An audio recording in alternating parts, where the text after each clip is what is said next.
Hola, bienvenidos chicos. Bienvenidos a la clase número 22. Vamos a un rápido repaso de las cosas que hemos hablado en las últimas clases, rapidito.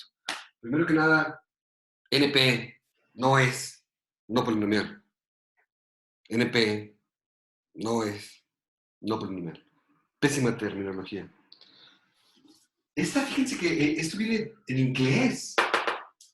Bueno, en español es no determinísticamente polinomial, lo cual podría abreviarse como N, D, P, no determinísticamente polinomial. Pero en inglés no determinísticamente es una sola palabra. En inglés es non-deterministically.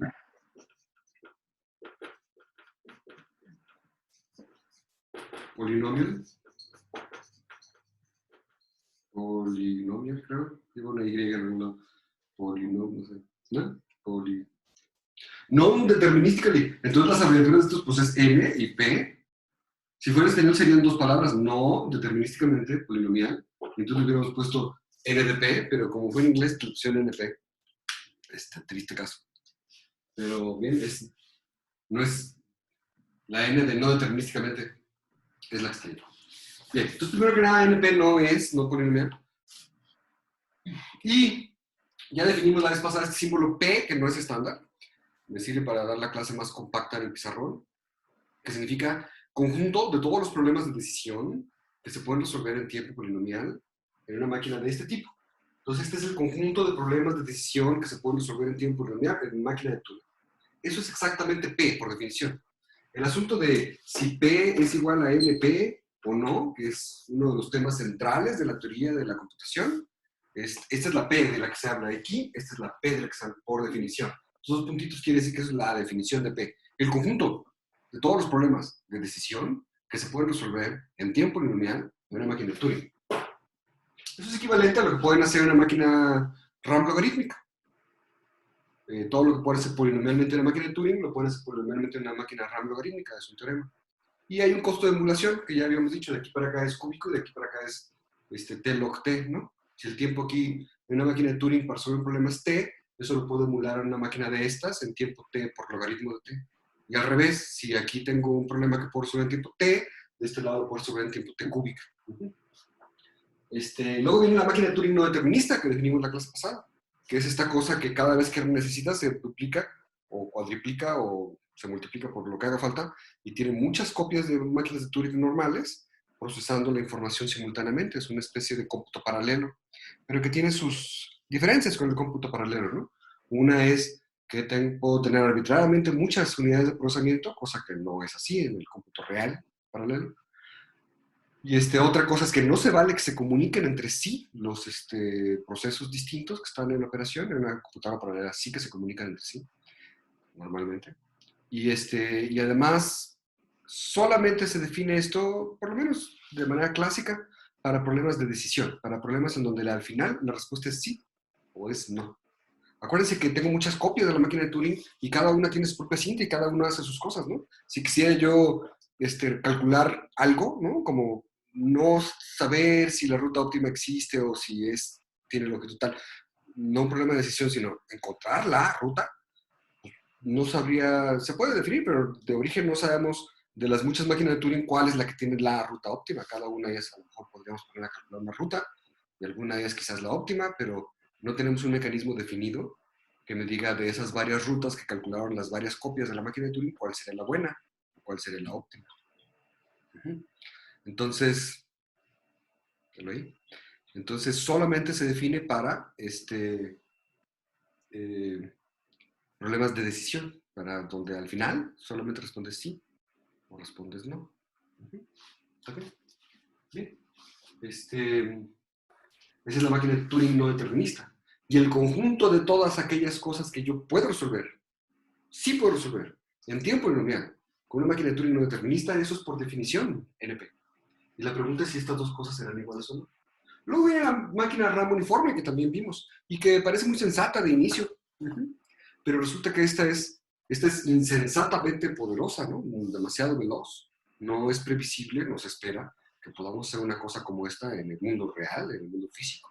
No se espera que podamos tener una cosa así de poderosa en nuestros escritorios o en los laboratorios de supercómputo tampoco, ¿no? Es demasiado poderoso. Es deliberadamente poderoso porque la estamos poniendo aquí para estudiar el problema de la satisfacibilidad y otros problemas semejantes, porque es una máquina que sí puede resolver los problemas eficientemente, polinomialmente, linealmente, de hecho. Entonces queremos comparar las máquinas para comparar los respectivos problemas. Para comparar los problemas, en lugar de comparar los problemas, como el problema de la paridad, que es muy fácil, el problema de la satisfacibilidad, que es difícil, construimos máquinas en donde se pueden resolver eficientemente si comparamos las máquinas y todo el conjunto de problemas que puede resolver una y otra. Entonces esto es exactamente NP, el conjunto de problemas de decisión que se pueden resolver en tiempo polinomial en una máquina de Turing no determinista. Esta que tiene la capacidad de multiplicarse y tener esencialmente, arbitrariamente, mucha capacidad de cómputo operando en paralelo, ¿no? Sin comunicación, solamente para problemas de decisión. Y decíamos, la máquina RAM uniforme también la vimos y de inicio parece un modelo perfectamente sensato, es el que más se usa para calcular tiempos de ejecución de algoritmos, pero hay que usarlos con precaución y con sabiduría, porque si los números que estamos usando en este modelo RAM uniforme empiezan a ser numerotes, y yo sigo pensando que puedo hacer operaciones con ellos en tiempo constante, pues ya está mal. Como ya constataron dos de nuestros compañeros, ¿no? Dos de sus compañeros, experimentalmente, que reportaron el resultado en Facebook, ¿no? Que no, pues a la hora que hacen ese algoritmo sencillito, el de x igual a x por x, ¿no? Es un algoritmo sencillito que debería tardar tiempo lineal, según el modelo RAM uniforme, y hacen el experimento y no tarda tiempo exponencial. ¿Por qué? Pues porque los números con los que está trabajando, a saber, la x, crece durísimo. No podemos tratarlo como si fuera un numerito porque es un numerote que ocupa megas y al rato gigas de bits en memoria. No podemos pensar razonablemente que podamos hacer operaciones con él en tiempo, en tiempo constante, como dice el modelo, ¿no? Entonces, este modelo que inicialmente parece un modelo muy sensato, que yo digo que no es un modelo de la computadora, sino es un modelo de lo que el programador novato piensa que es la computadora, ¿no? Entonces, es un modelo que al final resulta ser tan insensato que contiene este, ¿no? En el sentido de que todo lo que puedo hacer en tiempo en con una máquina de estas, que es insensata, decididamente insensatamente poderosa, se puede hacer también una máquina de estas en tiempo lineal, e incluso probablemente más. No sabemos si estas contenciones son propias o no, podrían ser igualdades. Podrían ser aquí una igualdad y aquí una igualdad. Porque esa es la parte justo que no sabemos. Pero pues se sospecha que no, ¿no? Si ustedes ven la definición de máquina de Turing no determinista, tengo muchas copias trabajando al mismo tiempo, simultáneamente, contra una única copia que tiene que emular a todas esas, arbitrariamente muchas copias, exponencialmente muchas copias, pues es insensato pensar que todo lo que puedo hacer en tiempo de una máquina de Turing no determinista también lo puedo hacer en una máquina de Turing, ¿no? Es la lógica, la intuición dice que no, pero pues ya nada más falta probarlo, ¿verdad? Pruébenlo, les dan $1.000.000. Pues no está probado. A lo mejor un día nos sorprendemos y decimos, wow, sí se podía simular. Sí se podía, ¿no? Hacer todo lo que hace una máquina de Turing no determinista, lo puede hacer también una máquina de Turing en tiempo lineal, ¿no? Ojo que las máquinas en sí son equivalentes. Todo lo que puede hacer una máquina de Turing lo puede hacer una máquina de Turing no determinista y viceversa. Solamente la diferencia es el tiempo de ejecución, ¿no? ¿Será que lo que puedo hacer en tiempo en una máquina de Turing no determinista lo puedo hacer en una máquina de Turing? Pues no sabemos, pero pues sospechamos que no. Sería insensato pensar que son iguales. La contención es una contención. Podría ser una igualdad, no sabemos. Lo mismo de este lado.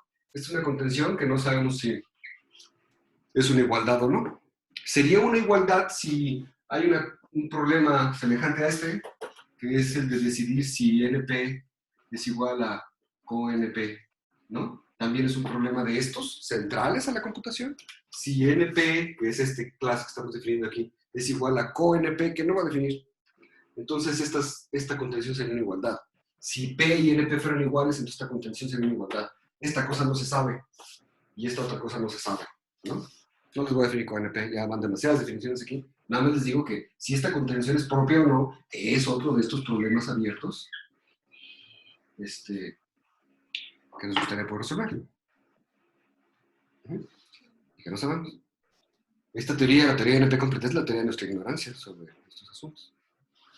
Bien. Les recuerdo que nuestro universo de en esta parte del curso son los problemas de decisión. Los problemas de decisión son aquellos en donde al final la respuesta es sí o no.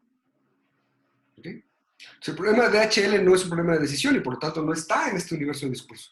El problema de dado un mapa y una lista de destinos por donde tienes que pasar, encontrar la ruta óptima que pase por todos esos, no, eso no es un problema de decisión y por tanto no está aquí. No está en mi universo de discurso. No es NLP, no es polinomial, no es NP completo, nada de eso. Entonces, ¿por qué hemos hablado de él todo el tiempo y hemos dicho que es equivalente a SAT? Pues porque es equivalente en un sentido. En un sentido de la reducción de Cook, Stephen Cook, que es el iniciador de esta teoría, que publicó un artículo que es un parteaguas en la historia de la humanidad en 1971. Y bueno, veremos qué fue lo que dijo Cook. Pero la versión resumida de esto es, el problema de encontrar la ruta óptima no es NP, no es NP completo, no está en el universo de discurso. Pero el problema de decidir si existe una ruta que recorra todos los destinos en el mapa que me dieron y que gaste menos, que el recorrido gaste menos de 20 kilómetros, ese sí es un problema de decisión. Existe una ruta que pase por todos estos y que no utilice más de 20 kilómetros de recorrido. La respuesta es si existe o no existe, ¿verdad? Un tema diferente es encontrar esa ruta, pero decidir si existe o no existe una ruta que no se pase de los 20 kilómetros, eso sí es un problema de decisión. Ese sí es un problema que es NP completo, ese sí es un problema que es equivalente a SAT. Veremos luego qué significa equivalente. Bueno, rápidamente equivalente es que un problema lo puedo transformar en el otro en tiempo polinomial. Y esto quiere decir que si puedo resolver uno en tiempo polinomial, también puedo resolver el otro. Entonces, por resolver SAT en tiempo polinomial, podría resolver este otro, el problema de decisión del agente viajero, también en tiempo polinomial y viceversa. Esos que sean equivalentes. Hoy vamos a ver la definición de que eso, de que sean equivalentes. Hoy vamos a ver la definición de qué cosa es NP completo, no hemos visto eso. Nada más he dicho que es los problemas más difíciles dentro de la clase de NP, ¿verdad? Hoy vamos a ver la definición de NP completo, hoy vamos a ver la definición de equivalencia polinomial y reducción de Karp, que es lo que necesitamos para esto. Es el tema de hoy. ¿Ok? Entonces, hay dos versiones del problema del agente viajero. Encontrar la ruta, es un problema de optimización, y decidir si existe una ruta que se gaste menos de X kilómetros, 20 kilómetros, 15 kilómetros, 10 kilómetros. El número de kilómetros, cota del tamaño de la ruta, es parte de los datos de entrada del problema de decisión. Entonces, tengo el problema de optimización y el problema de decisión.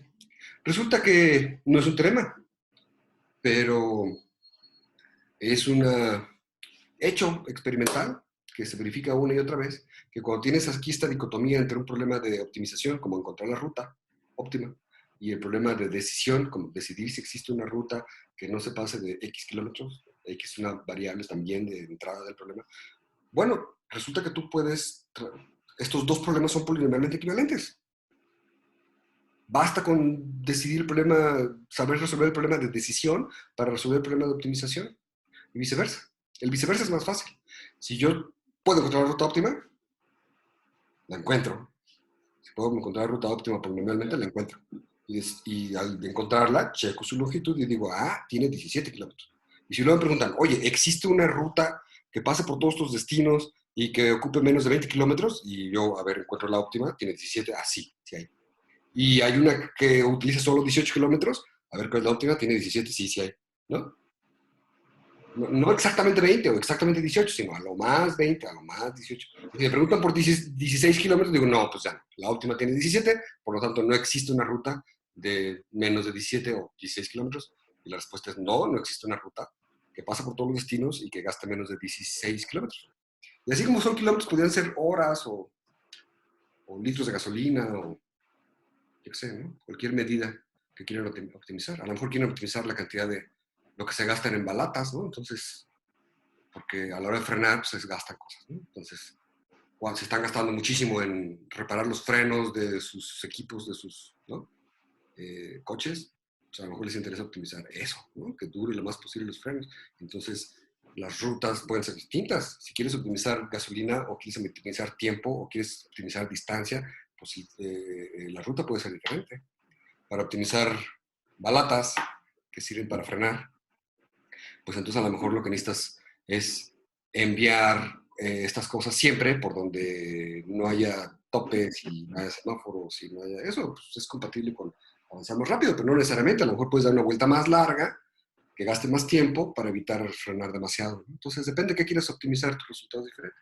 Pero el punto es, si yo sé encontrar la ruta óptima, pues entonces también sé decidir si existe una ruta de más o menos de tantos kilómetros, o litros de gasolina, o lo que sea, ¿no? Y al revés es menos obvio, pero también es cierto. Si yo, dado un numerito específico, sé decir si existe o no. Alguien está preguntando por la liga para entrar a la clase por el WhatsApp. Por favor, mándensela, ¿no? Porque Bien hecho. dice que no lo dejan entrar. Alguien que se la mande, por favor. Si pueden, ¿no? Si no pueden, me avisan para mandársela yo. Bien. ¿Alguien ya le mandó? Sí. Gracias. Gracias. ¿Quién fue? ¿González, Claudia? Ah, Claudia. Gracias, Claudia. Bien. Al revés es menos obvio, pero es cierto. Si yo solamente tengo un algoritmo polinomial para decidir si, dado un mapa y una lista de destinos que hay que recorrer y un número que me dice cuántos kilómetros es el máximo permitido para una ruta, y si yo puedo resolver eso en tiempo polinomial, también puedo hallar la ruta óptima. Eso es un poco menos obvio. Pero ¿cómo lo haríamos? Bueno, primero que nada, por búsqueda binaria, encuentro cuál es la longitud óptima. O sea, cuál es la longitud de la ruta, no la ruta óptima, pero cuál es la longitud de la ruta óptima, ¿no? Si es un mapa de la Ciudad de México, empiezo con un número gigante, ¿no? Y digo, a ver, ¿existe una ruta que recorra todo en menos de 1000 kilómetros? Sí, bueno, 500, sí también, 200, sí, 100, sí, 50, sí, 25, sí, 10, no, bueno, 20, sí, bueno, 17, sí, 16, no, 17 es el otro. ¿Se fijaron? Por búsqueda binaria, uno encuentra cuál es la longitud de la ruta óptima, suponiendo que puedo resolver este segundo problema, que es el problema de decisión, ¿no? Todavía no tengo la ruta, pero ya sé cuál es la longitud de la ruta óptima por búsqueda binaria, resolviendo muchas veces el mismo problema con un numerito de kilómetros diferente, ¿no? Y ya que encontré cuál es la ruta óptima, lo que me sigue, perdón, la longitud de la ruta óptima, lo que sigue es encontrar la ruta óptima. Entonces, imagínense que estoy parado aquí en la casa, en mi casa, y que quiero ir a CEU y a la UAM, Iztapalapa y Coajimalpa, y además UAM Xochimilco, y además Politécnico Zacatenco, y no quiero ir a todas las universidades públicas más importantes, ¿no? Las 3 universidades públicas más importantes, todos sus planteles, por ejemplo. Entonces tengo ahí está un mapa de la Ciudad de México, tengo una serie de destinos que hay que recorrer, me pongo, ya encontré que la longitud de la ruta óptima es, digamos, 40 kilómetros, más, porque vamos con 40 kilómetros, ¿no? Ahora, ¿cómo encuentro la ruta óptima? Bien, pues si estoy aquí, lo primero que tengo que saber, yo estoy aquí en la esquina de Plutarco y Bretaña, ¿no? Y lo primero que tengo que hacer es, si me voy por Bretaña en una dirección, o me voy por Bretaña en otra dirección, o me voy por Plutarco en una dirección, o me voy por Plutarco en otra dirección, tengo 4 posibilidades. ¿Cuál de esas es la buena? ¿No? ¿Cómo le hago para decidir cuál es el primer pasito que tengo que dar, suponiendo que tengo un algoritmo que resuelve el problema de decisión del agente viajero en tiempo real, y ahora quiero encontrar la ruta óptima también en tiempo real? Entonces, ¿qué es lo que hago? Bueno, primero tengo que decidir cuál de estas 4 rutas posibles tengo que tomar. Norte, sur, este, oeste. Pero lo que tengo nada más es un algoritmo que, dado un mapa y dado un conjunto de destinos y dado un numerito, que es en este caso, ¿no?, 40, ya decimos 40 es la longitud de la ruta óptima, decidir si existe o no existe la ruta óptima. Pues, ¿cómo le hago? Pues muy fácil. Agarro mi mapa y de estas 4 calles que tengo, ¿no? Norte, sur, este, oeste, ¿no? Quito 3 y dejo nada más una. Y me pregunto si todavía hay una ruta, en mi mapa lo modifico y le quito esas 3 rutas y dejo nada más una. Y me pregunto si todavía hay una ruta que recorra todo esto en menos de, a lo más 40 kilómetros. Si la respuesta es no, quiere decir que esa única ruta que dejé, quité 3, esa única ruta inicial que dejé, no es el camino por medio del cual obtengo una ruta óptima. Si la respuesta fue no, antes sí había una ruta de 40 kilómetros, ¿no? Lo decidimos en el primer paso, búsqueda binaria, cuál es la longitud. Y luego quito, de estas 4 posibilidades iniciales, quito 3, me quedo con una nada más. Y si la respuesta es no, pues quiere decir que la ruta óptima, que es de 40 kilómetros, no arranca por ahí. ¿Qué hago ahora? Pues quito esa ruta que dejé y pongo otra de las 3 que había quitado. Y ahora pregunto si ahora sí hay una ruta de 40 kilómetros que recorre todos los destinos en este mapa modificado. Estoy modificando el mapa cada vez. Y si la respuesta es no, quiere decir, la ruta óptima de 40 kilómetros, a lo mejor hay varias rutas óptimas de 40 kilómetros, ¿no? Varias. Pero si la respuesta es no con esta única ruta de las 4 que tenía, quito las otras 3, dejo esta, y la respuesta es no, pues quiere decir que la ruta óptima de 40 kilómetros no arranca por ahí. Quito este caminito quiere decir de esta cuadra, ¿no? Una cuadra para al norte, una cuadra para el sur, una cuadra al este, una cuadra al oeste. Eso es una cuadra alrededor, estoy considerando nada más. Y ya que hice eso, pues luego con el siguiente, con alguno de los 4, la respuesta tiene que ser sí. Porque sí existe una ruta de 40 kilómetros, lo determinamos en el primer paso, ¿no? Entonces, de las 4 posibilidades, alguna de esas tiene que ser sí. Por aquí sí es un camino que me da una ruta óptima. A lo mejor en 2 de ellos me dice que sí, ¿no? Por acá sí tengo una ruta óptima de 40 kilómetros y por acá también tengo una ruta óptima de 40 kilómetros. Bueno, pues me quedo con uno de los 2. Yo sé que va a haber una ruta óptima ahí. Entonces ya sé, en este primer pasito, la primera cuadra que tengo que recorrer, en qué dirección recorrerla. Ya sé dónde no debo, ya sé dónde sí puedo, quizás son varias, de esas varias que hay, escojo una, me voy por ahí y ya avancé una cuadra. Y ahora otra vez modifico el mapa a todo alrededor para ver cuál es el siguiente cuadra que tengo que recorrer. Cada uno de estos problemas que estoy resolviendo se resuelve en tiempo polinomial. Y el número total de problemas que estoy resolviendo es polinomial en el tamaño del mapa. De hecho, es mucho menor que el polinomial del tamaño del mapa, pero es polinomial el tamaño del mapa. El número de veces que estoy haciendo la pregunta de ahora sí hay, o ahora no hay, ahora sí hay, ahora no hay, es menor que polinomial. Entonces, polinomial, bueno, es polinomial también. Entonces, si estoy haciendo una operación polinomial, un número polinomial de veces, el total sigue siendo polinomial. A lo mejor es un polinomio feo, de alto grado, pero lo que nos interesa es la polinomialidad, ¿no?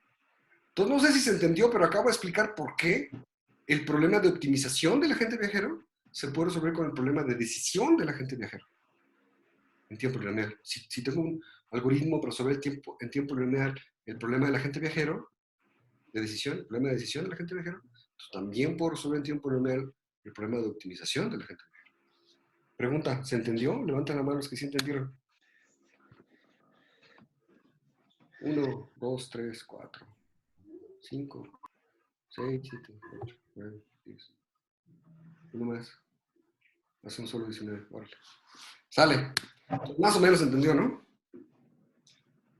No es una manera en que estamos acostumbrados a pensar, porque si fijan, no es muy eficiente esto que estamos haciendo, esto que estoy proponiendo que se haga, no es muy eficiente, pero es polinomial. Acuérdense que eficiente y polinomial no es necesariamente lo mismo, ¿no? Cuando uno está estudiando polinomialidad, pues está estudiando polinomialidad. Se van a hacer trampas como esta acabo de hacer. No, no es trampa, pero no necesariamente es eficiente, ¿verdad? Porque son como muchas llamadas, muchas, polinomial, pero muchas llamadas a un procedimiento polinomial, pero también puede ser polinomial y no rápido, ¿no? No muy rápido. Pero el caso es que sí, con gran frecuencia ocurre esto. Tengo un problema de optimización, encuentra el óptimo de X cosa y tengo un problema de decisión. ¿Existe una cosa como esa que no sea demasiado grande? ¿No? Y con gran frecuencia son equivalentes. En el sentido, si puedo resolver uno polinomialmente, el otro también. Esto no es un teorema, no hay un teorema que diga que eso siempre va a ser así, pero con gran frecuencia eso es así. No cualquier problema de decisión que se me ocurra va a tener esta propiedad, pero con gran frecuencia puedo plantear un problema de decisión que es equivalente. ¿Okay? Y luego viene la cuestión de si el problema que estoy planteando, el problema del agente viajero, que es el problema de DHL, ¿no? Se llama problema del agente viajero. Vamos a abreviarlo así. A, B, agente viajero. ¿Alguien me está hablando o nomás tiene? Sí, se me olvidó. Sale. Bien. Creo que no me están hablando, ¿no? Eso es. Bien, entonces vamos a poner así, agente viajero, es el problema del agente viajero. Este problema del agente viajero está dentro de esta clase NP completo que no hemos definido, junto con SAT. Y esto quiere decir, lo hemos dicho, no lo hemos probado, no lo hemos definido, eso quiere decir que son equivalentes. Si yo puedo resolver SAT en tiempo lineal, puedo resolver el agente viajero en tiempo lineal. Todos los problemas que están aquí son de decisión. Cuando pongo el agente viajero es el problema de decisión del agente viajero, que se llama solo así, problema del agente viajero. Luego está el problema de optimización del agente viajero, pues, que es otro. Entonces ahí está, SAT y AB son equivalentes. Si resuelvo SAT en tiempo polinomial, hay una manera de transformar eso para resolver el problema del agente viajero en tiempo polinomial. Y hay una manera de transformar eso para resolver el problema de optimización del agente viajero, encontrar la ruta óptima. también en tiempo polinomial.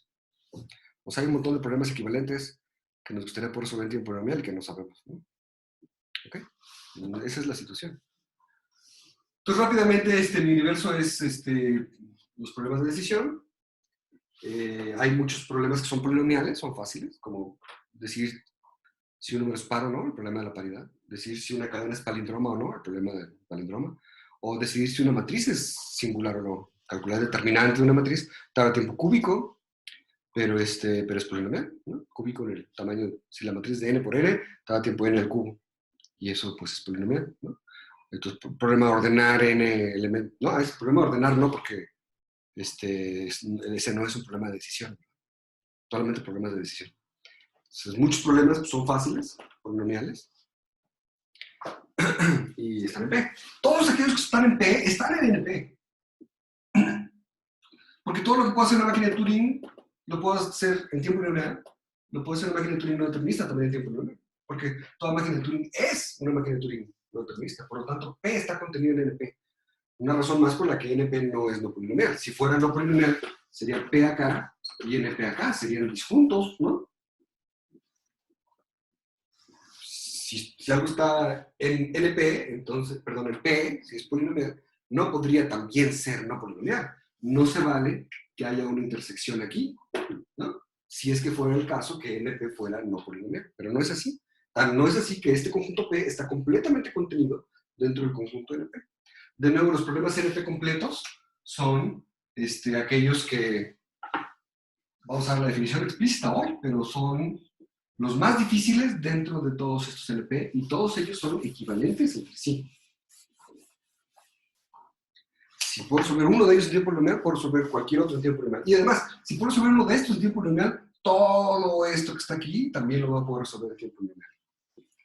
O sea, si alguno de estos problemas resulta que no es como en el dibujo, sino que está en P, entonces P es igual a NP. Se resuelve toda esa cuestión. Todo esto pues, son muchos teoremas que estoy mencionando hacia el aire y que vamos a tratar de explicar en esta clase y la que sigue. Ya nada, faltan 2 clases, ¿no? Esta clase y la que sigue. Ya les dejé el problemario, por cierto, el segundo problemario. Ya habrán visto la notificación por WhatsApp, supongo. ¿Sí? Bien. Ok. No se hagan bolas, ¿eh? Estos problemas sí hasta NP no son todos ni remotamente. El universo es el problema de decisión y este trozo está muy grande, pues porque es lo que estamos estudiando, pero la verdad es que este trozo de NP es un cachitititito minúsculo del problema, del conjunto de problemas de decisión.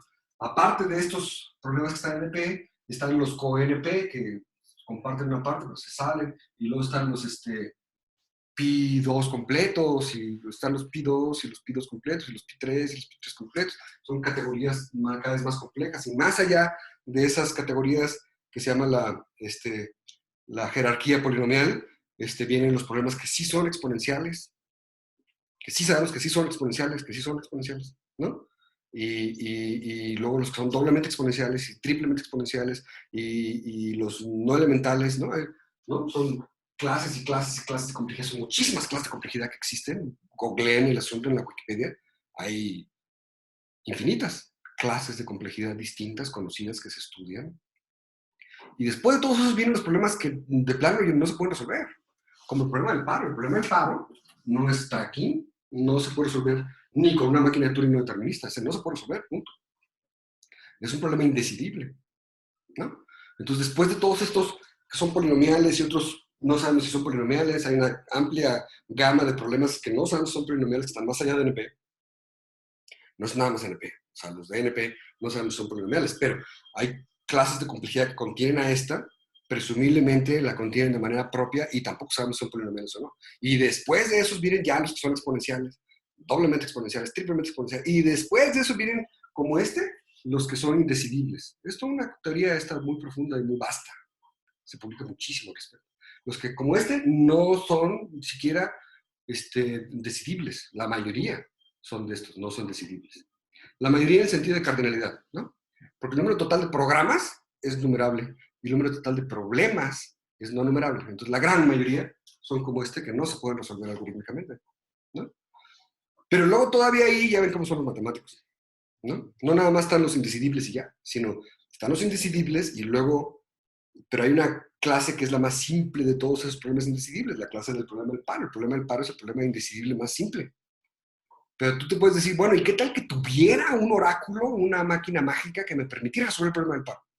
Ah, bueno, pues entonces podría resolver el problema del paro y gracias a él, por transformaciones, podría resolver muchos otros problemas junto con él, pero habría otros problemas que tampoco podría resolver, siempre, ¿no? Ah, bueno, entonces, ¿qué tal que tengo un oráculo de segundo nivel que puedo resolver los otros problemas? Ah, pues hay otros que tampoco vas a poder resolver.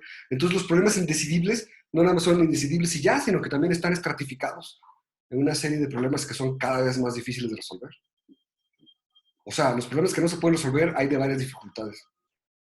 Eso ya, para mí ya es medio teología, pero es una cosa que se estudia, que tiene un sentido, tiene un cierto sentido, sí, sí tiene. Este, es medio raro, ¿no? Porque no se pueden resolver. Es como si, si dijéramos qué es lo que existe menos, ¿no? ¿Qué es lo que existe menos? ¿Los dragones o los fantasmas? Uy, no, espérate, es que no existen ambos. Ahora, estamos de acuerdo. Pero unas cosas existen, no existen menos que otras, ¿no? Es una cosa medio chistosa, pero así es en algoritmos. Son problemas que no se pueden resolver, pero hay unos que no se pueden resolver más que otros, ¿no? Es, bueno, ni modo, pues tú lo defines matemáticamente y tiene sentido y lo estudias, se acabó. Ya la mayoría de los computólogos ya para eso ya, a eso ya no le entran, ¿no? Pero los matemáticos sí son felices con este tipo de cosas. Como los ordinales trans, no sé qué, y los cardinales trans, etcétera. Ok. Bien, ya fue un repaso completo. Acuérdense, es la definición de NP. La definición es esta. Uh-huh. La manera compacta de decirlo es NP es no determinísticamente polinomial, pero es incompleto decirlo así. La definición estrictamente hablando es esta. NP es esto. Pero esta P que estoy usando aquí no es estándar. Entonces yo les entiendo, pero alguien más no les entiende. Y si me ponen esto en el problemario o en la tarea o en el examen, si hubiera, no, a ver, pero si me ponen esto, pues yo no sé si están entendiendo nada más o no, o si nada más puse una fórmula, ¿no? Entonces mejor la definición es esta. NP es el conjunto de problemas de decisión que se pueden resolver en tiempo lineal en una lectura no determinista. ¿Está claro? Con esto nos hemos gastado 38 minutos en hacer un repaso de las últimas 2 clases. Así que espero que todo el mundo se acuerde bien ya de todo. Y empezamos con el tema de hoy. El tema de hoy es reducciones.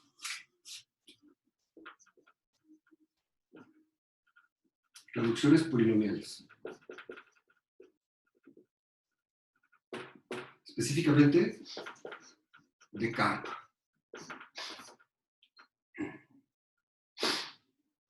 Reducciones polinomiales. El tema central aquí son las reducciones polinomiales. Ya hemos hablado de ellas varias veces. Es lo que me permite transformar un problema en otro problema. Y si puedo resolver un problema, puedo resolver el otro problema. Hay muchos tipos, pero hay esencialmente 2 tipos importantes de reducciones polinomiales. Las reducciones de Karp y las de reducción Karp y las reducciones de Cook. ¿Ok? Rápidamente, Cook, 1971, demuestra, publica un artículo en donde básicamente define qué cosa es NP, NP completo, NP difícil, estas cosas, y prueba que hay varios problemas, por ejemplo, de la satisfacibilidad, que son como 1, 2, 3, 4, como 5 o 6 problemas que el señor Stephen Cook demuestra que son NP completos. Define qué es NP completo y demuestra que hay como 5 problemas importantes, interesantes, que son NP completos. ¿Sí? Y luego viene Karp al año siguiente. Este es un parteaguas de la historia de la humanidad. Y luego viene Karp al año siguiente, en 1972, y dice, ¿saben qué? Esto que hizo Cook está bien chido, ¿no? Y además yo se los voy a simplificar. Lo que hizo Cook está bien chido, pero yo se les voy a dar una versión mucho más simple y compacta y fácil de usar, ¿no? Si tengo una reducción de Karp, entonces automáticamente tengo una reducción de Cook. La reducción de Cook es más general. La reducción de Cook es no necesariamente para problemas de decisión, sino para problemas en general. Uh-huh. Y la reducción de Karp es solo para problemas de decisión y por ser así, es mucho más simple que la reducción de Cook. Y como es mucho más simple, es la que está en todos los libros de texto. Todos los libros de texto hablan de la reducción de Cook por razones históricas o porque son muy exhaustivos los textos o lo que sea, pero le prestan mucho más atención a la versión de Karp, porque la versión de Karp es más simple, es más fácil de entender, más fácil de explicar, más fácil de usar. Pero la diferencia está en que las reducciones de Karp se concentran solamente en problemas de decisión. Entonces, si quieren problemas de optimización del agente viajero, tienen que pensar en la reducción de Cook. Nosotros ya no vamos a ver eso. Pero si quieren pensar solamente en problemas de decisión, les basta con la versión de CARP. Y la versión de CARP es más fácil. ¿Ok? Entonces, toda la teoría de NP completés y etcétera es de Cook, pero la versión que se estudia es la de CARP. El teorema de Cook es un teorema, lo vamos a ver al rato, vamos a ver qué dice el teorema de Cook. Es un parteaguas en la historia de la humanidad, es un parteaguas en la teoría de la computación, es un teorema fantástico. Es un teorema increíble, es muy poderoso y la prueba es sumamente inteligente, astuta, ¿no? Yo alguna vez, cuando era joven, y cuando tenía veintitantos años y era profesor, acababa de entrar como profesor de la UAM, tenía como 25 años, bueno, tenía 23 cuando entré, pero 25 cuando pasó esto que les estoy contando, me dieron esta materia de teoría de la computación y yo dije, ¿cómo de que no? Ahorita les voy a soplar la prueba completa a mis alumnos del teorema de Cook, ¿no? Y me gasté como 3 semanas, o 4, en ver la prueba completita del teorema de Cook. Claro, todo el mundo terminó vomitando, ¿no? Fue horrible para ellos, ¿no? Yo lo disfruté mucho, pero sí fue muy triste darme cuenta que nadie me estaba entendiendo un carajo desde la tercera clase, ¿no? Me gasté 3 o 4 semanas en eso, fue. Pues cosas que uno hace cuando uno es joven e inexperto, ¿no? Yo me estudié la prueba y dije, ah, qué prueba tan hermosa esta, se las voy a soplar a mis alumnos, ¿no? Porque qué bonito es lo bonito, ¿no? Y pues mis alumnos computólogos, no tiene nada malo ser computólogo, pero yo era matemático y no entendía la diferencia, ¿no? Entonces mis alumnos eran computólogos y pues sufrieron muchísimo. Y yo era matemático y les estaba diciendo qué bonito está esto todo el tiempo, ¿no? Con cara de desquiciado. Y mis alumnos así con susto en la cara de, y esto va a venir el examen, lo que vamos a hacer, ¿no? Por 3 o 4 semanas, imagínense, una angustia horrible. Bueno, de entonces para acá ya pasaron, pues, ¿qué? Un cuarto de siglo y he aprendido cosas, ¿no? He aprendido que no todo, que no necesariamente más es mejor. Entonces mis cursos, pues ahora mis cursos pueden ser un poco decepcionantes para los matemáticos, porque no suelo ser muy riguroso, ni suelo dar demasiadas pruebas, ¿no? En atención a que la mayoría de mis alumnos son computólogos. Pero, bueno, lamento eso por los matemáticos, lo siento, el curso está orientado a computólogos. Pero es mejor así, porque entonces los computólogos se quedan con una mejor visión panorámica de qué fue lo que pasó y no se pierden los detallitos finos, que al final los matemáticos deberían ser capaces de completar por sí solos. En la mayoría de los casos, no, en algunos no, pero en la mayoría de los casos, pues sí, deberían ser capaces de completar los detalles finos que no doy de las demostraciones, pues por sí solos. Bien, entonces, la teoría de Cook, Stephen Cook. Stephen Cook todavía anda por ahí, es profesor emérito ¿de dónde? Del Instituto de Investigaciones Avanzadas de Princeton. ¿Cómo fue Einstein? Einstein fue profesor emérito del Instituto de Investigaciones Avanzadas de Princeton. El Instituto de Investigaciones Avanzadas de Princeton es una cosa fantástica porque tiene un bosque alrededor y tiene un montón de casas alrededor donde viven los investigadores. Entonces, como, no, pues es chido, ¿no? Trabajar ahí. Trabajar ahí y ser profesor emérito, pues está bien chido. Bueno, Einstein estuvo ahí, Stephen Cook estuvo ahí, para que vean de qué calibre es la cosa, ¿no? Alan Turing anduvo por ahí también, no sé si estuvo de fijo, pero anduvo también por ahí un tiempo, junto con este otro Gödel. Gödel, no sé si han oído hablar, pero de él, pero es un matemático sumamente prominente de principios del siglo XX, que demostró que el teorema de Gödel, que dice que hay cosas que ni se puede demostrar que son verdaderas, ni se puede demostrar que son falsas. También es un parteaguas en la historia de la humanidad y también andaba por ahí en el Instituto de Investigaciones Avanzadas de Princeton. Entonces imagínate, tú estás por ahí en los años, ¿qué serían? Los años 30, ¿no? O sí, 30, 40, por ahí, ¿no? Andas caminando por el Instituto de Investigaciones Avanzadas de Princeton, ¿no? Y te topas con Einstein, ah, hola Einstein, ¿no? Con Gödel, oh, Gödel, ¿qué tal? ¿No? Kurt Gödel y Turing, oh, hola Turing, ¿no? De ese calibre es el lugar ese. Fantástico. Bueno,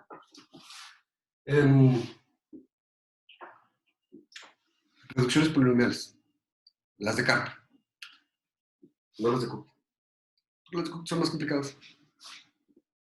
Vamos, mencionaba hace rato nada más, pero todas las reducciones de ahora en adelante son las de Carp. ¿Okay? Carp publicó un artículo en ese entonces donde agarra 21 problemas. con su técnica nueva, innovadora, simplificada, y muestra que hay, Cook mostró que hay como 6 o 7 problemas que son NP completos, y luego Karp dijo, miren, aquí están 21 problemas que tienen la misma propiedad de ser NP completos, ¿no? Entonces vamos a definir esto hoy. Reducciones polinomiales.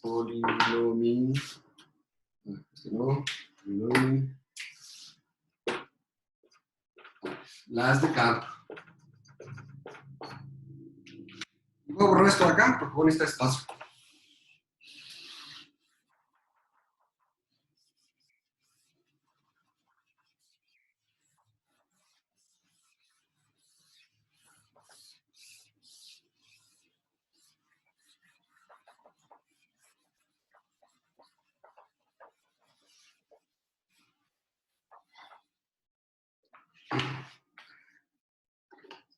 Agárrense un problema. El problema de la paridad.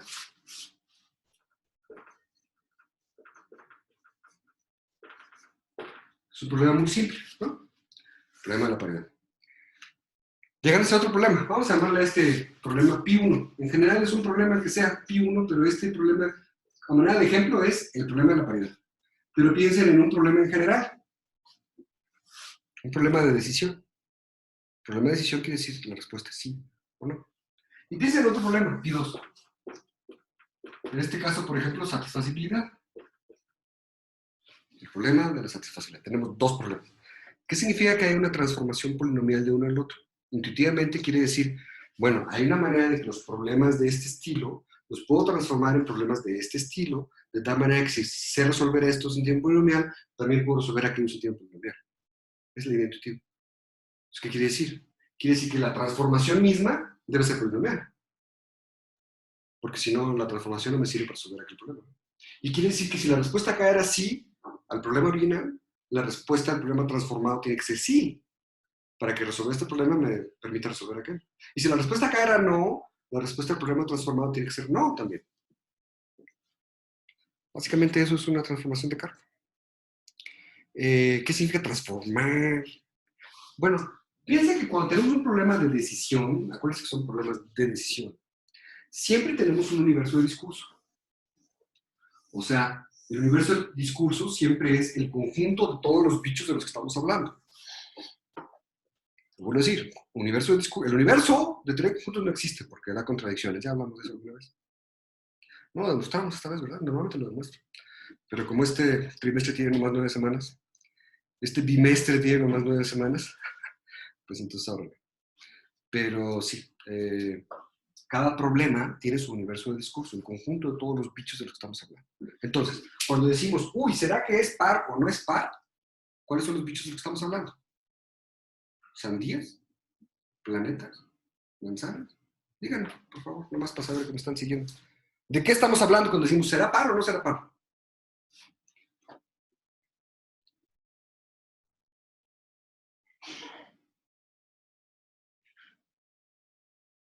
Azarel, ¿qué tipo de bicho estamos hablando cuando nos preguntamos si son o no son pares? Matrices, ecuaciones diferenciales, integrales, zanahorias. ¿Estás por ahí, Azarel, o ya te fuiste por una garnacha?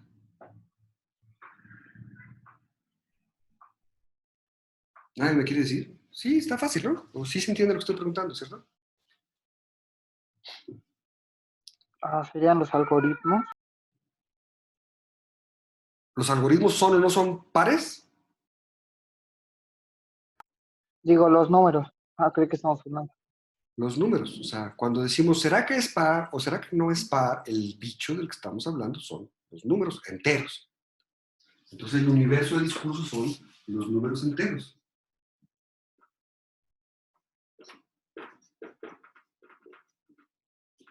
Ese es el universo de discurso. Muchas gracias. Perdón, me perdí. ¿Quién fue el que participó?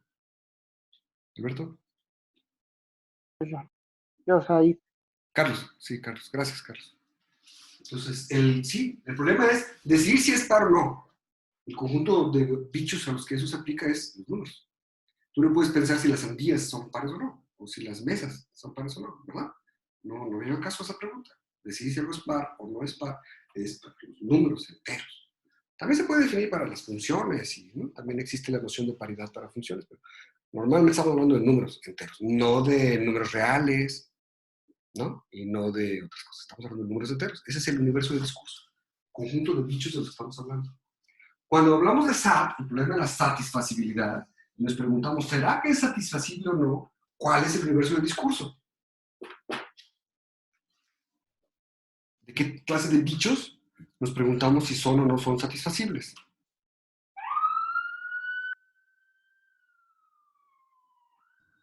Serían sentencias lógicas. Expresiones, sí. Expresiones booleanas en forma normal conjuntiva, específicamente.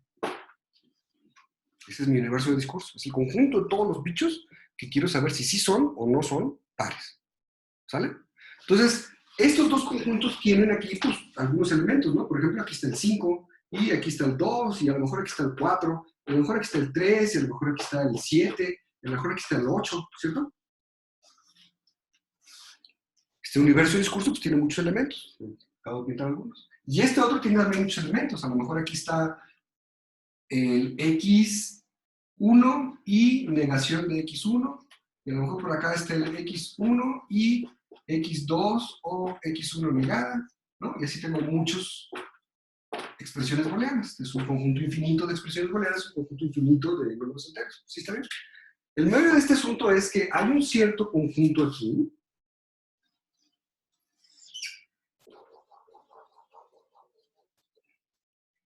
que es el conjunto de todos los bichos donde la respuesta al problema es sí. ¿Cómo se dice en español esto? El conjunto de todos los números enteros en donde la respuesta al problema de la paridad es sí. Esos son los números, ¿qué? ¿Pares? Pares. Hoy sí necesito que me respondan mucho, porque es un asunto, lo que estamos viendo hoy es un asunto intrincadillo, entonces sí necesito saber que me van siguiendo. Y bien, como dijo William exactamente, el conjunto de todos los bichos en donde la respuesta es sí, es exactamente el conjunto de los números que cumplen con la propiedad de ser par. Es decir, es el conjunto de todos los números pares. Entonces, dentro de esta zona, alguna zona, es un subconjunto del total del universo, es el conjunto de todos los pares y la respuesta al problema de es par o no es par, en ese conjunto es sí y fuera de ese conjunto es no. De modo que ahí dentro es sí, aquí dice sí. Pero acá afuera, la respuesta es no.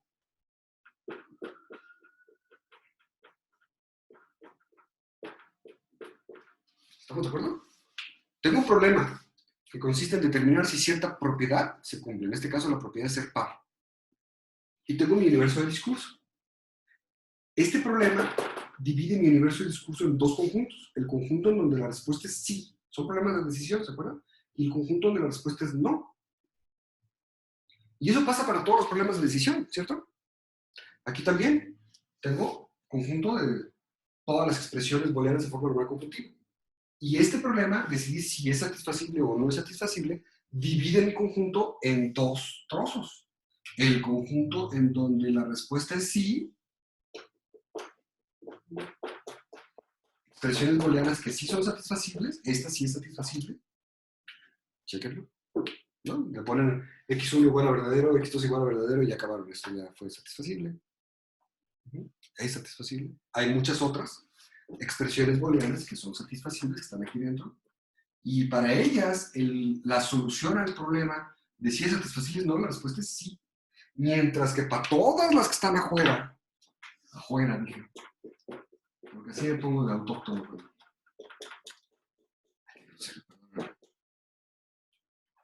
Cuando acá la respuesta es para todas las demás acá la respuesta es no, ¿no? Entonces, cuando tengo un problema de decisión, número uno, siempre tengo un universo de discurso. Un universo de discurso, un conjunto de todos los bichos de los que estoy hablando. Y el problema me parte mi conjunto en dos trozos. Aquí es donde la respuesta es sí y aquí es donde la respuesta es no. ¿Está clarísimo hasta aquí? Levanten la mano los que tienen todo esto clarísimo. 1, 2, 3, 4, 5, 6, 7, 8. Oh, ahora sí están de acuerdo. Otra vez. 1, 2, 3, 4, 5, 6, 7, 8, 9, 10, 11, 12, 13, 14. Muy bien. Gracias. Todo el mundo está de acuerdo hasta aquí. Órale. Conste, ¿eh?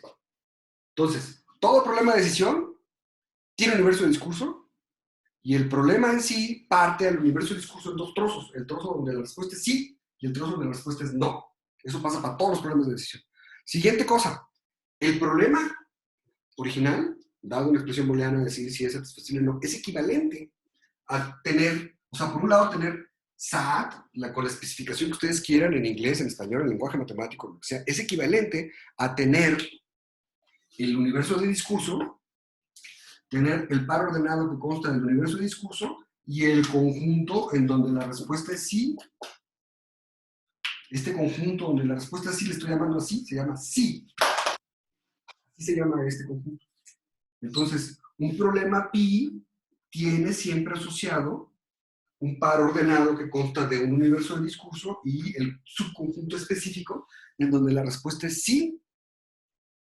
Mientras que un par ordenado de estos, que consta de un conjunto y un subconjunto, conjunto universo y un subconjunto de ese universo, tiene siempre asociado un problema también.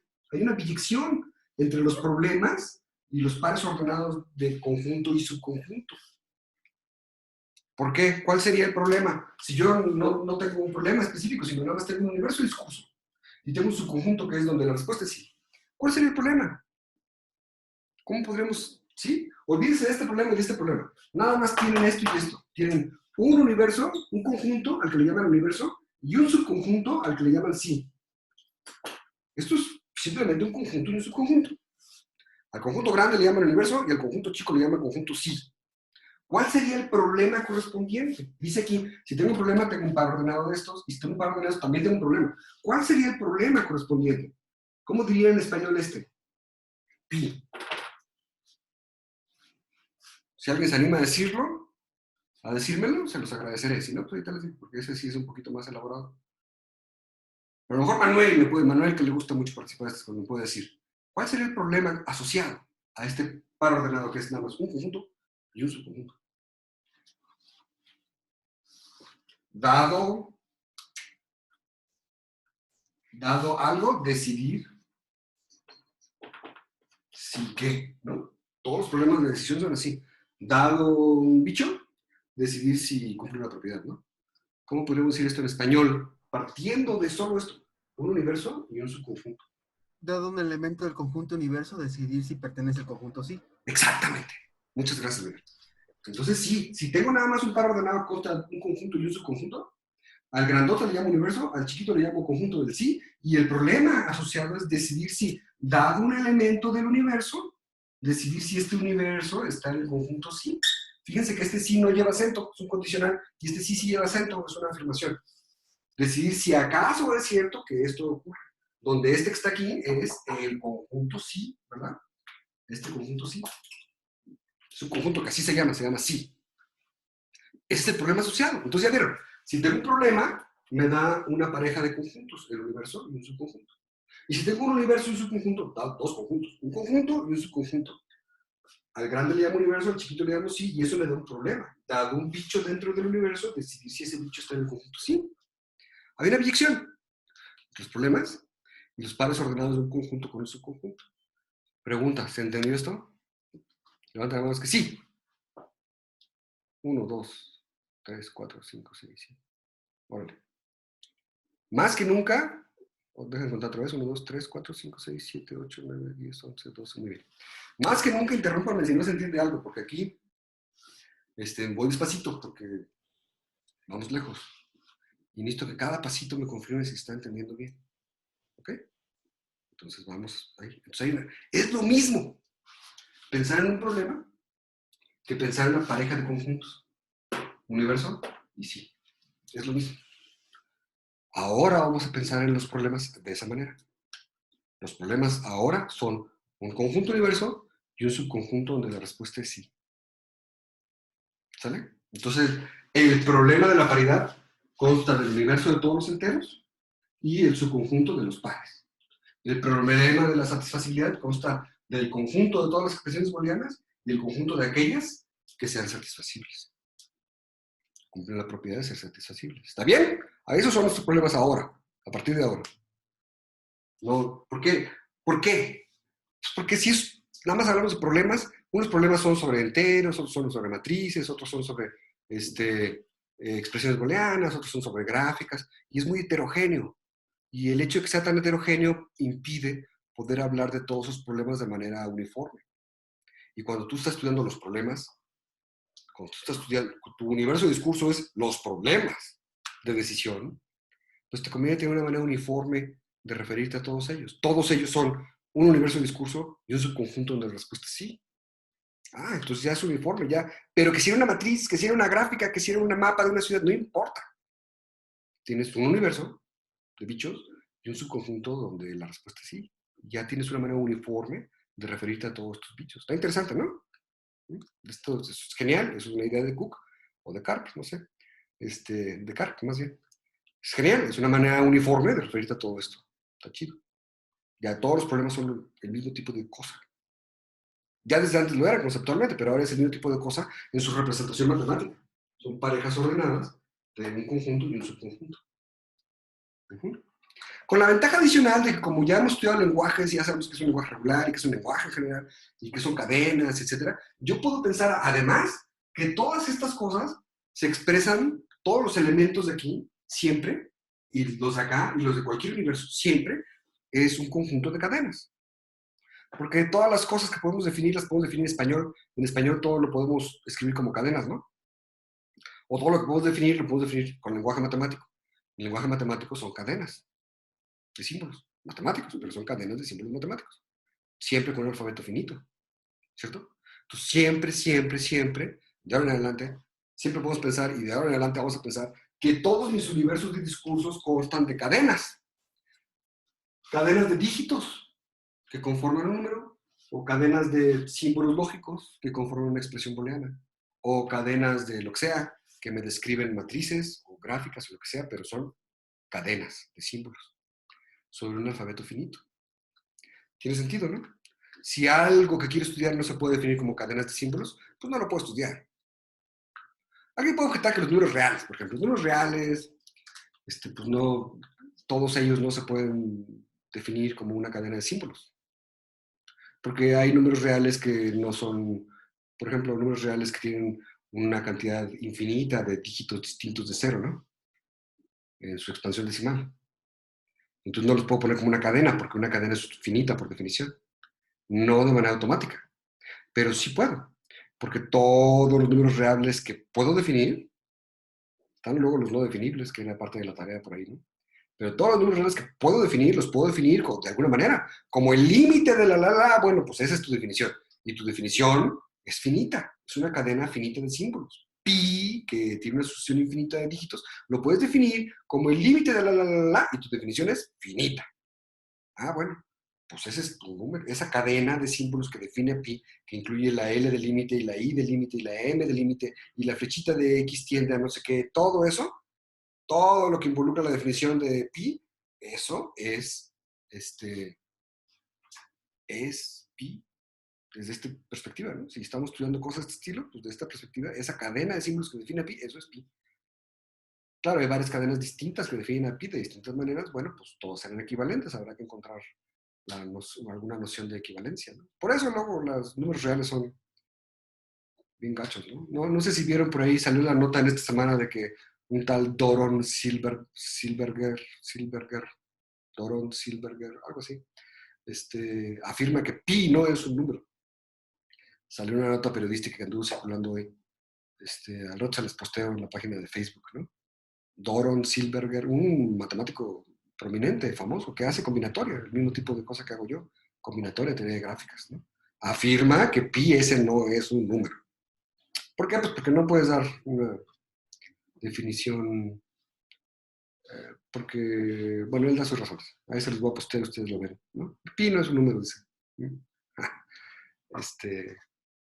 Dice que pi en realidad es una clase de equivalencia de todos los algoritmos que calculan sus dígitos, más que un número. Bueno, pero entonces estas cosas normalmente las trabajamos con cadenas, como siempre, finitas, de símbolos dentro de un alfabeto finito. Y podemos poner esto de ahora en adelante. Si quieren estudiar números reales de esta manera, quizá no es lo mejor. Pero si quieren, pues pueden pensar entonces que sus números reales son solamente los números reales definibles. Y la definición del número real es lo que es el número. El pi no lo puedes definir extensivamente, no puedes decir 3.14, 15, 92, 65, 36, 04, 16, etc. No puedes definir eso completamente a pi. Puedes definir aproximaciones de pi, pero no pi. No de esa manera. La manera de definirlo sería por medio de la definición que tengan. El límite de la arcotangente de no sé qué cuando la x tiende a no sé cuánto, ¿no? O la arcotangente de pi entre 4, creo que es, ¿no? Multiplicada por no sé cuánto, ¿no? Ah, bueno, pues el arcotangente es una expansión de Taylor, ¿no? Que hay que evaluar. Y como hay que evaluarlo, pues tienes que ir evaluando progresivamente haciendo aproximaciones sucesivas. Nunca terminas de evaluar la serie de Taylor porque es infinita, ¿no? Entonces, con eso estás definiendo aproximaciones. Con eso estás definiendo una manera de encontrar aproximaciones que te pueden dar cada vez más y más dígitos de pi. Bueno, pues eso es lo que es pi, esa definición, ¿no? La evaluación de esta. En fin, olvídese de los números reales. Los números reales son mal onda, ¿no? Los números reales no se pueden realmente trabajar con una computadora. La mayoría de los números reales no son definibles. La mayoría de los números reales no son representables en la computadora. Ni aún si tuvieran memoria ilimitada, porque no alcanza, son más. Los números reales son más, ¿no? Son muchos más. Entonces, si van a estudiarlos desde el punto de vista de lógica simbólica o cosas por el estilo, desde el punto de vista de teoría de lenguajes, pues más les vale considerar solamente los reales definibles, y aún así hay un montón de broncas. Entonces, olvídense de los reales, pero en general nuestros problemas son así. Ahora, un problema es un par ordenado constando un conjunto grande y un subconjunto. El conjunto grande le llamamos universo, el conjunto chico le llamamos el conjunto del sí. El conjunto donde la respuesta es sí. Velo ahí. Bien, pues entonces ahora vamos a definir qué cosa es una reducción entre dos problemas, para lo cual voy a redibujar un poco esto. Mismos dos problemas, aunque piensen que son dos problemas genéricos, ¿verdad? Arbitrarios. Por ejemplo, estos dos, para fijar ideas, pero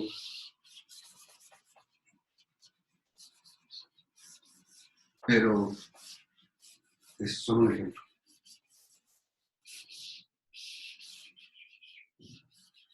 Entonces déjenme redibujar esto porque es más ilustrativo si lo redibujo.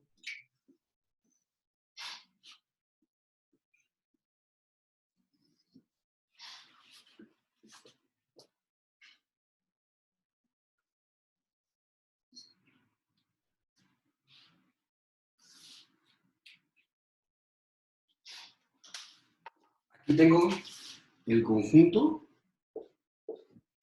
de los bichos en donde la respuesta es sí.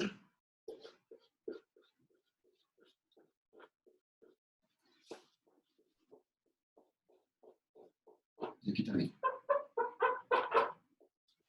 La respuesta es sí. Acá afuera, perdón, afuera, la respuesta pues es no.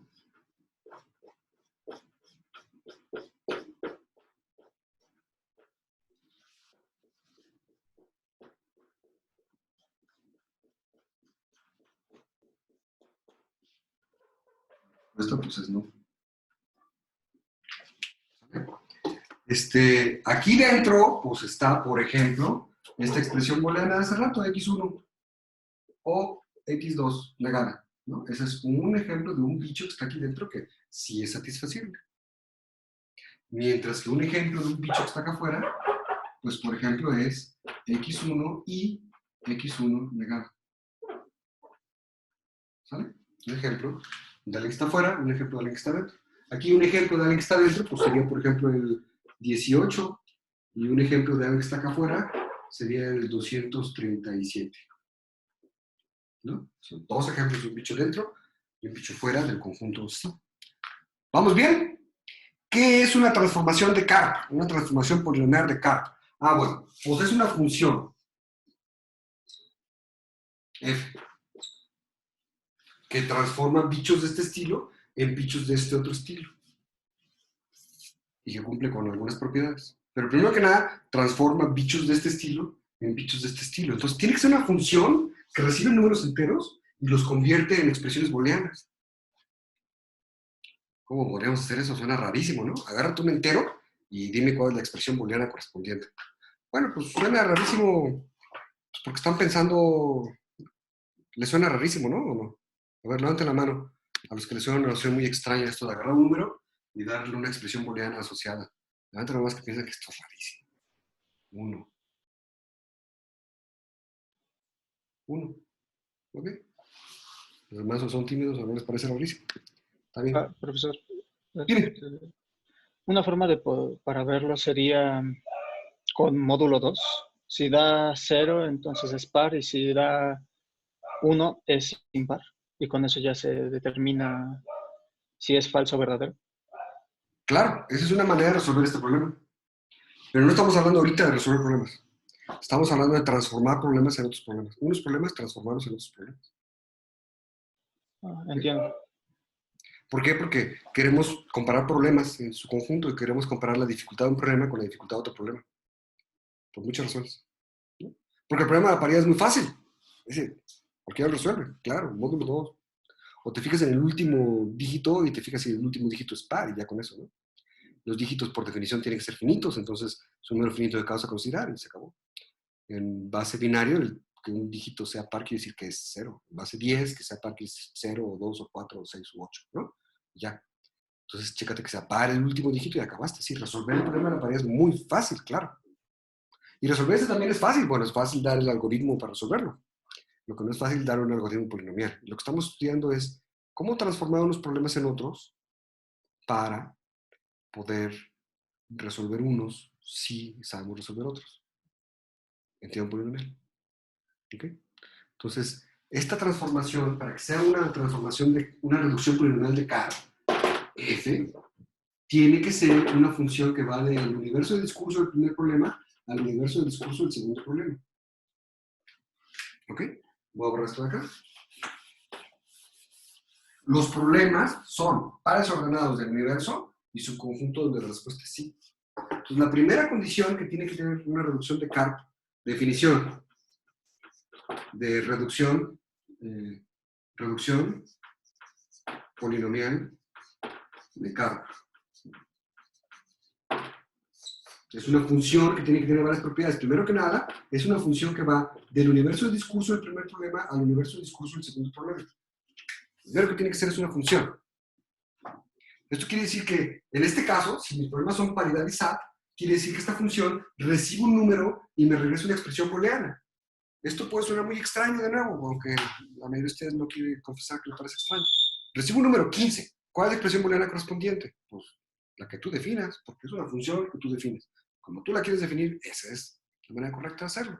A lo mejor agarras todas las expresiones booleanas en forma normal conjuntiva, las ordenas lexicográficamente en orden alfabético, digamos, y entonces le asocias un número según esta posición que tiene. Entonces tú agarras el número 15, vienes de este lado y dices, a ver, ¿cuál es la quinceava? 1, 2, 3, 4, 15. Esta es la expresión booleana correspondiente y ¡pum! Esas las siglas, ¿no? Ya está, tengo una función que transforma números en expresiones booleanas, dependiendo de su posición lexicográfica. Esta puede no ser fácil de calcular, puede no ser mejor, puede ser, ¿no? Pero es una función que transforma enteros en expresiones booleanas en forma normal conjuntiva. ¿Está claro, verdad? ¿Sí está claro? Levanten la mano. Pues que le quede claro que lo que acabo de decir es una función que transforma números en expresiones booleanas. 1, 2, 3, 4, 5, 6, 7, 8. No están tan convencidos. Es una función. Agárrense todas las expresiones booleanas, ordénenlas en el orden lexicográfico, en orden alfabético. Y entonces a cada número le corresponde una expresión booleana, ¿no? Las tienen ordenadas. Tienen la número 1, la número 2, la número 3, la número 4. El número 15 le corresponde a alguna expresión booleana. ¿Okay? Profe, Dime. sería similar a como cuando se checa lo de la cardinalidad de los conjuntos, ¿no? Que queremos ver si tienen la misma cardinalidad, por ejemplo, los enteros que los naturales. Y pues precisamente podemos ahí dar la función así como usted lo dijo, ¿no? Una función biyectiva, ¿sí? En este caso, justo la que estoy dando es biyectiva, pero no tiene que ser una función biyectiva, nada más dice que solamente es una función. Sí, muchas gracias. ¿Quién fue? Azarel, ¿no? Creo. William. William, gracias. Perdón. Sí, la que acabo de dar es biyectiva, pero no tiene que ser una función, tiene que ser una función.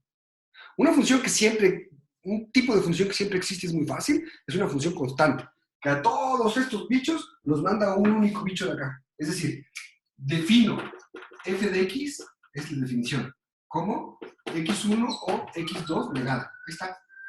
Estoy definiendo una función. Me agarro el 18 y le aplico la función. ¿Qué me da? Me da x1 o x2 negado. Ahora me agarro el 237 y le aplico la función. ¿Qué me da? Pues me da lo mismo. x1 o x2 negado, ¿no? Una función constante, que a todo bicho del universo del discurso de la izquierda lo manda un único mismo bicho del otro lado. ¿Cómo ven? Es otra función. La de hace rato era biyectiva, esta no. Esta apachurra todo en un solo punto, ¿no? Es una función. Lo que estoy diciendo es que esta función que transforma enteros en expresiones booleanas, que puede sonar muy enigmático, no es enigmático, simplemente es una función que con cualquier regla de correspondencia la que sea, transforma enteros en expresiones booleanas. Puedo mandar toda una misma expresión booleana a esta. O no a esta otra también. O cualquier otra, ¿no? Escojo una y ¡pum! A todo el mundo lo mando ahí. O escojo dos y a uno lo mando para acá y otros lo mando para allá. O 10, a uno lo mando para acá, otros lo mando para allá. O me agarro algo más inteligente y más rebuscado y digo, agárrate la expansión de... Agárrate la expansión binaria, agárrate el número. Y luego agárrate la expansión binaria del número. Y luego interpreta los ceros como separaciones y los unos como número de variable. Y entonces, ¿no? Tengo 0, 1, 1, 1, 1, y luego 0, 1, 1, 1, y luego 0, 1, 1, luego 0, 1, 1, 1, 1, 1, ¿no? Interpreta los ceros como separaciones y los unos como números. Entonces ahora tienes una sucesión de números. Y esa sucesión de números, transfórmalo en el nombre de la variable. Si tienes 7 unos, pones x7. Y si tienes 11 unos, pones x11. Y le pones puras conjunciones. Ya tengo una expresión booleana que tiene algo más que ver con el número original. ¿Me expliqué? ¿O no me expliqué? Te agarras el número, agarras su expansión decimal, agarras los ceros como separadores, te fijas cuántos grupos de unos consecutivos hay. Si tengo 3 unos consecutivos y luego 7 unos consecutivos y luego 2 unos consecutivos, agárrate 3, ¿qué dije? 5, 7 y 2. Y a continuación pones x5 y x7 y x2. Ya tienes una expresión booleana que tiene algo que ver con el número. La función en sí no tiene por qué tener que ver algo con el número. Como les dije, puedo mandar todo a un puntito solamente o a dos. O sí puede tener algo que ver con el número, con lo que acabo de decir ahorita. ¿Se entendió? Es fácil construir funciones entre dos conjuntos cualesquiera, aunque no tenga nada que ver un conjunto con el otro. Entonces, una reducción polinomial de Karp, por definición, tiene estas propiedades. Primero que nada, es una función.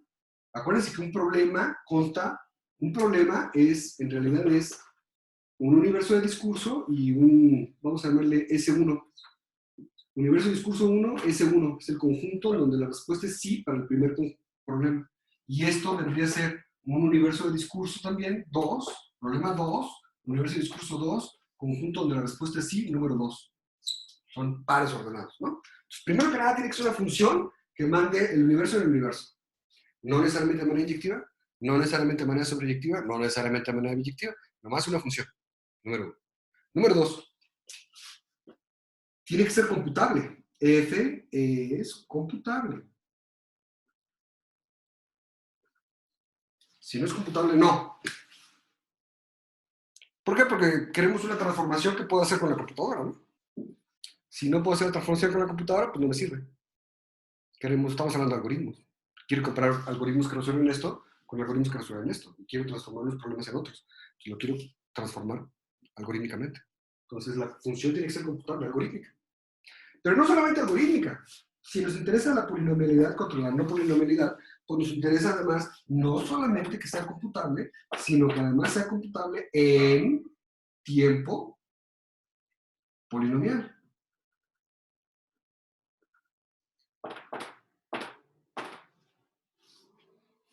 Si me da tiempo exponencial de hacer la transformación, pues tampoco me sirve. Porque quiero comparar cuándo un problema es polinomial y cuándo no es polinomial. O cuándo no sabemos si es polinomial, ¿no? Entonces, suponte que yo tuviera un algoritmo polinomial para resolver esto, supongo, no es el caso, y tengo una transformación polinomial, entonces me gustaría agarrar el problema original, debería estar al revés, ¿no? Tendría un problema fácil de este lado, un problema difícil de otro lado. Entonces tengo el problema que no sé resolver, el problema que sí sé resolver, lo transformo en tiempo polinomial y lo resuelvo de este lado, esa es la idea, ¿no? Entonces, para transformarlo y resolverlo y que el resultado total sea polinomial, pues el tiempo que me tardo en hacer la transformación no nada más tiene que ser computable, sino además en tiempo polinomial. ¿De acuerdo? Y finalmente, porque estoy apelando a la idea intuitiva que les expliqué desde hace rato, de qué significa. Y finalmente quiero que esa transformación me mande sí en sí y no en no. Que si el bicho de este lado está en la región del no, me lo mande en la región del no. Y si el bicho de este lado está en la región del sí, la función me lo mande dentro de la región del sí. ¿Por qué quiero eso? Pues porque quiero, para resolver este problema, lo quiero transformar primero y luego resolver acá. O sea, me agarro un bicho, 18, lo transformo, me da esta. Y luego me pregunto si ese es satisfacible o no, y la respuesta es sí. Entonces el 18 también es satisfacible, porque si estaba en la región del sí, se va a la región del sí. Y está en la región del no, se va a la región del no. Quiero esa propiedad para que la respuesta de este lado sea la respuesta que estaba buscando originalmente. ¿Me expliqué? Quiero eso. Entonces, ¿cómo decimos esto? Pues así, coloquialmente decimos, manda sí en sí y no en no. O manda sís en sís y nos en nos. Los bichos que están en la zona del sí, los manda a la zona del sí, y los bichos que están en la zona del no, los manda a la zona del no. Formalmente, este 4 sería que f de sí, f de S1, esté contenido en f de S2. ¿No? Que la imagen de todos los elementos que están en la zona verde van a parar, perdón, no f de S2. La imagen de todos los bichos que están en la zona verde van a parar a la zona verde del otro lado.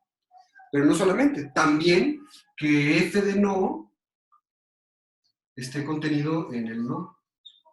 O lo que es lo mismo, que f del complemento de S1 esté contenido en el complemento de S2.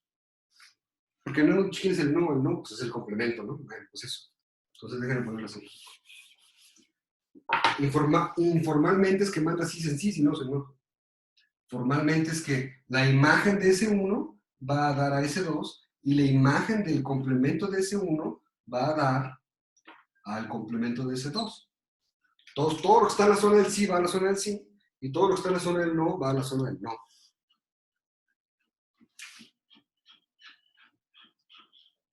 Ya está, esa es la definición de una reducción polinomial de Carr. Por ejemplo, te pueden dar una reducción polinomial de Carr aquí. Es fácil. Si la quiero al revés no va a ser nada fácil, pero si la quiero de aquí para acá sí es fácil. Por eso los puse en este orden, porque aquí sí podemos dar un ejemplo explícito, fácil, de una reducción de Carr. Entonces, ya les di una función hace rato. Ya les di 3 funciones hace rato, ¿no? Cumple con esta propiedad. La primera que les di sí es computable, pero no sé si entienden polinomial. Aquella que dice ordénalos en orden lexicográfico y luego no sé qué. No estoy 100% seguro que sea polinomial. A lo mejor sí. Pero les di varias, les di 3 transformaciones. Entonces piensen en esas 3 y díganme si alguna cumple con estas 4 propiedades. Y si sí, díganme cuál. Y si no, denme una que sí cumple. Insisto, existe y es fácil. Sí, dime. Podríamos tomar todos los pares y llevarlos a esa expresión a x1 o no x2. Y todos los impares y llevarlos a x1 y no x1. Exactamente.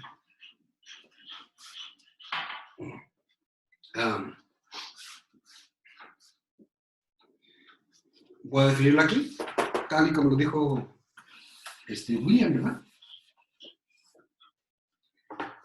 La función que propone William es la siguiente. F de x es igual a 1 de 2. O bien es x1 o x2 negada, si x es par. Acuérdense que esta x no es lo mismo que estas x, ¿verdad? O x1 y x1 negada, si x es impar. Esa es la función que propone William. Sí fue William, ¿verdad? Sí, perfecto. Gracias, William. Esa es la función que propone. Vamos a verificar si sí es o no es. Primero que nada, si es cierto que cualquier número entero que reciba lo convierte en una expresión booleana en forma normal conjuntiva, pues recibe cualquier entero. Nomás checa si es par o no es par. Y me da una expresión booleana en forma normal conjuntiva. No sé si se acuerdan, pero esto que está aquí es una única cláusula. Y una única cláusula es, por definición, quizás no lo vimos en su momento, pero una única cláusula es, por definición, una conjunción de cláusulas. Pero como nomás es una, pues no le ponen la conjunción. Mientras que aquí tengo dos cláusulas, esta cláusula y esta otra cláusula, y tengo una conjunción de cláusulas. Lo que estoy diciendo es que sí están estas dos expresiones booleanas en forma normal conjuntiva, aunque de manera como, de manera medio, no es lo usual, ¿no? Lo usual es que sí tenga varias cláusulas y que sí tenga varias literales en cada cláusula, ¿no? Pero no importa. Tengo aquí dos cláusulas con una literal cada una y aquí tengo una única cláusula con dos literales. Entonces sí, primero que nada, sí es una función que sí transforma esto en esto otro. Es padrísimo. ¿Lo puedo programar? ¿Puedo dar un algoritmo que lo haga? Ay, pues fácil, ¿no? Esto mismo lo programo y digo f, ¿no? F, int, ¿cómo sería? Sería, bueno, ustedes, según el lenguaje en el que programa. El tipo de dato que regresa es expresión booleana, ¿no? Y el tipo de dato que recibe es int. Entonces sería algo como expresión booleana, f, int, x, abro llaves, y luego if, x es par, lo cual se puede hacer como x% 2 igual a 0, si es que conocen el por ciento, si es que conocen C. Y si no, bueno, todo el mundo sabe checar sus números par, ¿no? En su lenguaje favorito.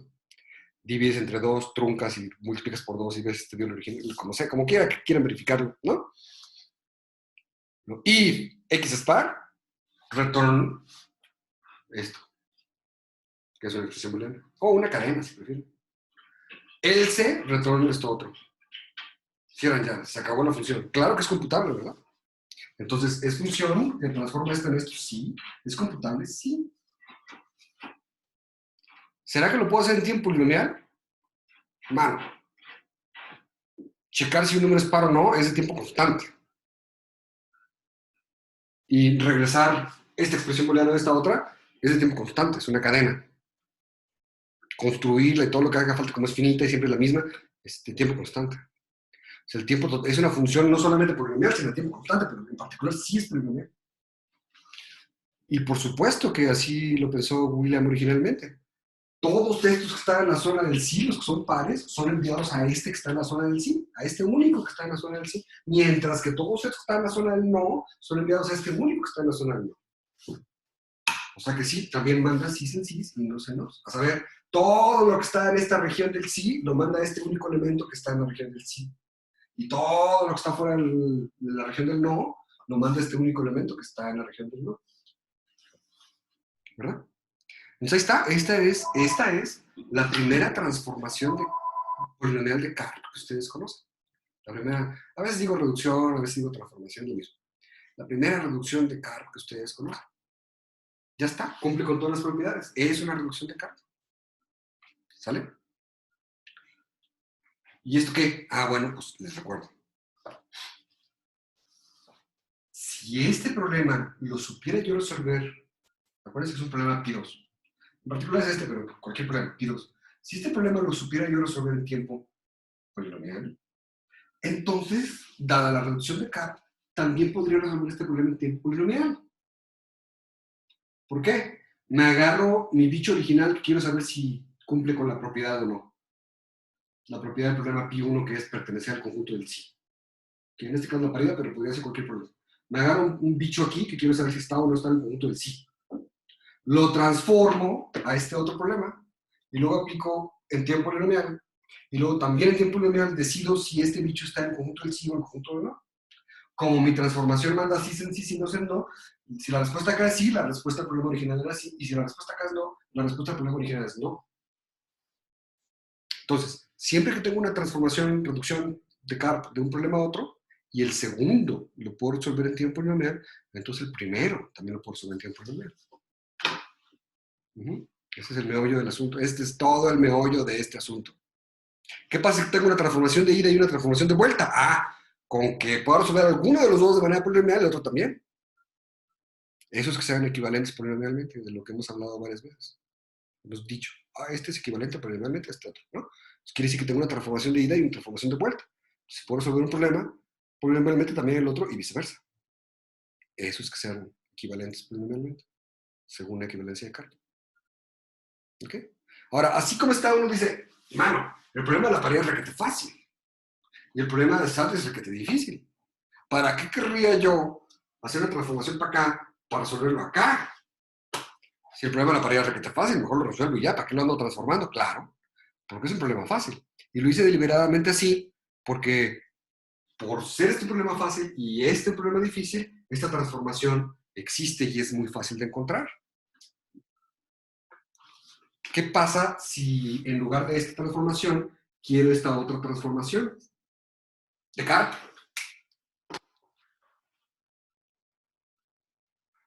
Si logro dar una transformación de Descartes aquí, por la razón que acabo de explicar, y lo sé resolver polinomialmente, si logro dar una transformación de Descartes aquí, y lo sé resolver polinomialmente, cosa que sí sé, porque el problema de la paridad es muy fácil, lo sé resolver polinomialmente. Si pudiera dar una transformación de Descartes aquí, también podría resolver polinomialmente. Para eso son las transformaciones de Descartes. ¿Podemos dar una transformación de Descartes de aquí para acá o no? Pues no sabemos. Si se puede resolver polinomialmente, podríamos. Y si no se puede, pues no podríamos. Porque la transformación implica que se podría resolver también en tiempo polinomial. ¿Se entiende esto? Levante la mano. 1, 2, 3, 4, 5, 6. Ahora 7. Ahora sí están un poquito más de dudas. Les vuelvo a decir. Si tengo dos problemas, los que sean, y tengo una transformación de Descartes de uno al otro, y otro se puede resolver en tiempo polinomial, entonces el primero también se puede resolver en tiempo polinomial. ¿Cómo le hago? Transformo, resuelvo. Y la respuesta aquí es la que estaba buscando acá. El problema de la paridad es muy fácil, sí. No tengo para qué andarlo transformando, no, más que para hacer un ejemplo, que ustedes vean que existe y que se entienda. ¿Sí se alcanza a ver? ¿Alcanza a ver la parte baja del pizarrón? ¿Alguien que me responda? Sí, dice Claudia, órale. Gracias. Yo aquí tengo un menú que no me permite verlo bien. Bueno. Ok. Entonces, tener una transformación de aquí para acá, pues no me sirve más que para dar un ejemplo explícito de una transformación que sí existe y que es fácil y que ahí está. Es fácil de encontrar, ahí está. Tener una transformación de aquí para acá, claro que me sirve muchísimo, porque es polinomial y tener una transformación al revés me permitiría resolver polinomialmente. ¿Cómo? Agarro mi expresión booleana, la transformo en tiempo polinomial hasta acá y luego ya nada más decido si números par o no. Ese teorema milagroso hipotético del que había hablado muchas veces, ¿no? Agarro la expresión booleana y la corto, la serrucho, la transformo, la tornillo y me da una matriz, he dicho, ¿no? Y ya nada más checo si es determinante de eso o no es cero, ¿no? Es lo mismo. Esa es la hipotética transformación de Descartes, de la que he estado hablando cada vez que digo que sería posible, quizá un teorema mega genial que dijera esto y aquello, sería una reducción de Descartes, de lo que estoy hablando. ¿No? ¿Existe? Pues no sabemos. Si existe, sería polinomial y nos da $1 millón. Y si podemos demostrar que no existe, también nos da $1 millón, porque es equivalente a demostrar que esto es polinomial, ¿se entendió? Entonces, ¿cómo podrían darme la función de vuelta? Pues, se imaginarán que es un problema difícil, ¿no? Que nadie sabe hacer, entonces ni para qué lo intentamos. Pero, ¿qué tal que intentamos exactamente lo que dijo William? Ah, por cierto, la razón por la que yo redibujé esto es porque la manera en que me gusta visualizar esta transformación es que esta transformación F, antes de la G, esta transformación F, lo que hace es, fíjense el dibujo que tiene esto aquí, lo que hace es, ¿no? Mandar este universo dentro de este otro. ¿No? Y por eso pongo la figurita esta que es una copia de esta otra, ¿no? Manda todo este universo dentro de este otro, de tal manera que el sí va en sí y el no va en no. No tiene que ser sobreyectiva la función. El dibujo quizá pueda hacer creer que la función tiene que ser inyectiva, pero tampoco tiene que ser inyectiva, ¿no? Nada más mandar sí en sí y no en no. Y dibujar este rectángulo aquí, que tiene este mismo dibujo que este de acá, más o menos, no me salió exacto. Tendría que haber estado un poquito más abajo. O esto un poquito más arriba, así, ¿no? Entonces, este dibujo se reproduce aquí, me dice como, ¿no? Intuitivamente en qué se transforma bajo la función f esto. Quizá da la idea equivocada de que la f tiene que ser inyectiva, no tiene que ser inyectiva.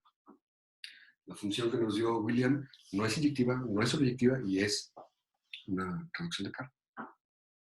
¿Está bien? ¿Cómo sería si quisiéramos hacer ahora sí? ¿Cómo sería si quisiéramos al revés?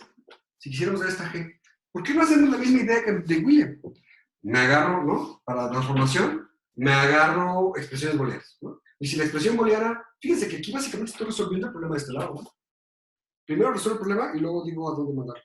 Primero resuelvo el problema, si es par o impar, y luego digo a dónde mandar. ¿Por qué no hago lo mismo al revés? ¿No? Si me agarro aquí una expresión booleana, y primero resuelvo el problema, si E es satisfacible, y este es si no, caso contrario. Si E es satisfacible, está en la zona del sí de este lado, lo mando a la zona del sí del otro lado, mandándolo a algún número par, por ejemplo, al 18. 18. Y si no, la respuesta es no, si la expresión booleana no es satisfacible, entonces lo mando del otro lado a algún número impar, por ejemplo, el 237. Y ya estoy aplicando exactamente la misma idea que nos dio William para el algoritmo. ¿Funciona? ¿Es función? Pregunta, ¿es función? Pues sí, me da cualquier expresión booleana y me da un número. La función, cuando se le aplica una expresión booleana, me da un número. Entonces, sí es una función que no va de 1 en 2, sino de 2 en 1, ¿verdad? Está volteado. Agarra expresiones, es la función G. Agarra expresiones booleanas de forma no conjuntiva y me regresa enteros. Sí, palomita. Sí es sí es función. ¿Es computable? Díganme ustedes, ¿es computable? Estamos hablando de la función G que va de vuelta. Pregunta, ¿es computable? Estaría No, muy difícil.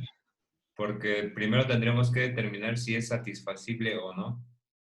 Y Ajá, entonces, nos podríamos encontrar en un problema, ¿no?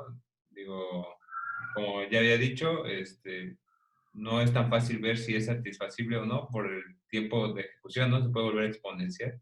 correcto. Y si es una expresión booleana muy grande, pues ya ni siquiera sería computable, ¿no? Computable quiere decir que se puede resolver con una máquina de Turing. O sea, no tienes problema de memoria. Ah, bueno, entonces no sería ese el motivo.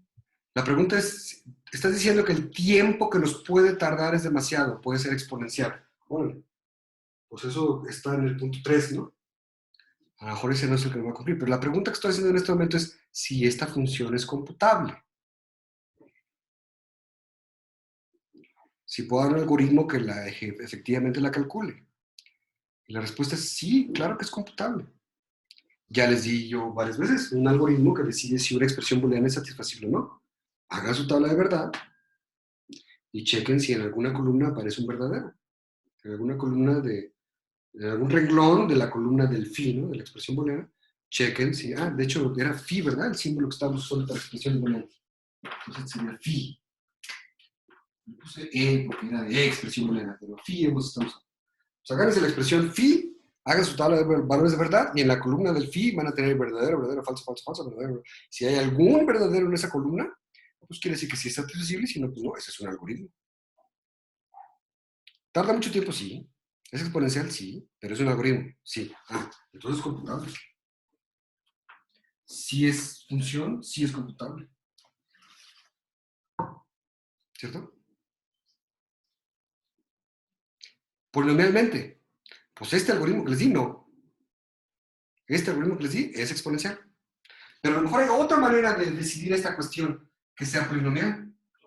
Bueno, si encuentran otra manera de decidir esto, pues entonces podría ser polinomial y si no, pues no. La que les di no es polinomial, es exponencial. Quizá haya otra manera de hacerlo polinomialmente, pues ese es todo el medio del asunto. ¿Hay o no hay una manera polinomial de hacer estas cosas? No sabemos. ¿No? Es como que primero tendría que resolverlo y si sí puedo resolverlo polinomialmente, entonces sí puedo transformar todo polinomialmente. Pero entonces, si ya lo resolví, ¿ya para qué lo transformo? ¿No? Lo ideal sería encontrar una transformación que tenga todas sus propiedades, pero que no tenga yo como prerequisito que resolver el problema de origen. Sería bueno, ¿no? Entonces, bueno, ¿es polinomial la transformación? Pues depende cómo la programes. Tal y como les dije, hagan la tabla de verdad y chequen. No. Quizá hay alguna otra manera de programar esta transformación que sea polinomial. Pues si SAT es polinomial, sí, si no, no. ¿cierto? Pero esta última de que manda sí en sí, no en no, ¿es cierta o no es cierta? Díganme. Sí, es cierta, ¿no? Sí, ahora sí que así lo definió, de hecho. Sí, cierta, ¿no? Si es satisfacible, par, si no, impar. Entonces sí manda sí en sí, no en no. Entonces, casi cumple todas las propiedades. La única que quién sabe es 3. Y que la pueda cumplir o no depende justamente de si el problema SAT es polinomial o no. Este ejemplo que estoy poniendo es bobo. Los dos. Tanto el que va para acá, que es muy fácil y si existe y no sé qué, es muy bobo, porque este es un problema muy fácil y este es un problema muy difícil. Entonces, la transformación es muy boba. Sí. Y la transformación de vuelta también es muy boba la que estoy poniendo. Y no me dice mucho, ¿no? Porque pues existe, esta transformación va a ser polinomial, sí, solamente sí. Mi problema de satisfacilidad lo puedo resolver en tiempo polinomial. Es como que tampoco me dice mucho. Pero la razón por la que estoy poniendo estos ejemplos de transformaciones bobas es porque primero quiero que se entienda qué cosa es la transformación a secas, ¿no? Qué cosa es la transformación boba. Y ya luego, cómo es que le saca uno jugo a eso en problemas, problemas más interesantes, ¿no? Entonces, cuando tengo un problema fácil de este lado, o sea, polinomial, y difícil de este lado, o sea, NP, por ejemplo, NP completo, etc., ¿no? La transformación siempre existe y es muy boba y es como la que nos dio William y es una transformación de Carr y no me sirve para nada. Existe. Me sirve como ejemplo, ¿no? De una transformación de Carr. Y cuando es al revés, cuando tengo de este lado, o sea, cuando voy de vuelta de un problema difícil a un problema fácil, esta transformación, pues, o no existe, o sí existe, pero si sí existe, quiere decir que el problema de acá, que era NP completo, como SAT, es polinomial y eso es lo que nadie sabe, ¿no? Entonces, encontrar la transformación de vuelta, pues la encuentras sí, solamente sí, tu problema de acá es polinomial. O sea, es equivalente al problema original, pero es equivalente y no me dice mucho, ¿no? No, como que no me ayuda mucho, porque pues, lo que se me ocurre es hacer algo así, y esto es polinomial sí, solo sí. El problema era polinomial, entonces para qué ando transformando, ¿no? No es transformaciones como esta no son interesantes, porque no me ayudan. Bueno, sería interesantísimo si la encontraras, ¿no? Mira, aquí está la transformación, si es polinomial, ¿cómo ves? ¿No? Ah, qué chido. Pero mientras no la encuentres, pues no me sirve de nada, porque no la voy a encontrar. No, obviamente, o al menos obviamente no la voy a encontrar. Las transformaciones interesantes de Carr son aquellas que van entre dos problemas que son NP completos, entre dos problemas difíciles. Por ejemplo, ¿qué pasa si acá pongo SAT y acá pongo el problema del agente viajero? Problema del agente viajero. Entonces, ¿el universo de discurso es qué cosa ahora? Díganme.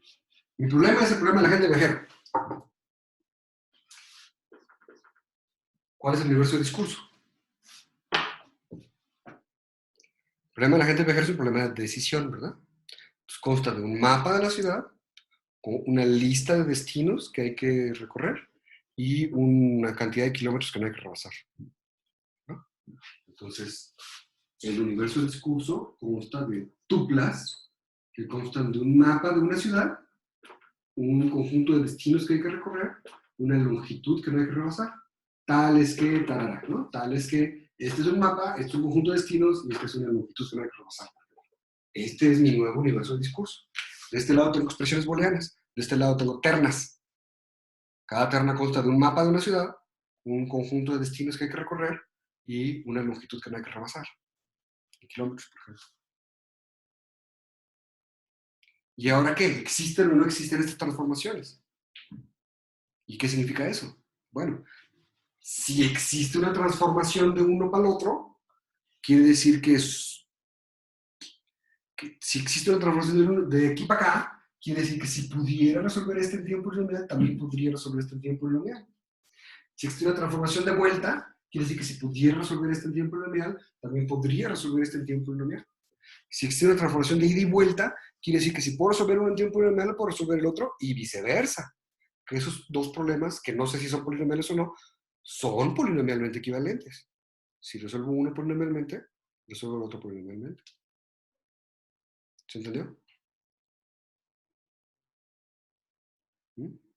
Entonces, Cuando tengo un problema fácil y uno difícil, las transformaciones de aquí para acá son triviales y no me sirven más que como ejemplo. Las transformaciones de vuelta son muy difíciles. Son equivalentes al problema de P igual a NP. Nadie las ha podido resolver. Si lo pueden resolver, fantástico. Si no, ¿no? Encontrar la transformación de K. Y cuando los dos problemas son difíciles, me permite medir la dificultad relativa de un problema con respecto al otro. Si tengo transformaciones de ida y vuelta, quiere decir que son ambos igualmente de fáciles o de difíciles de resolver.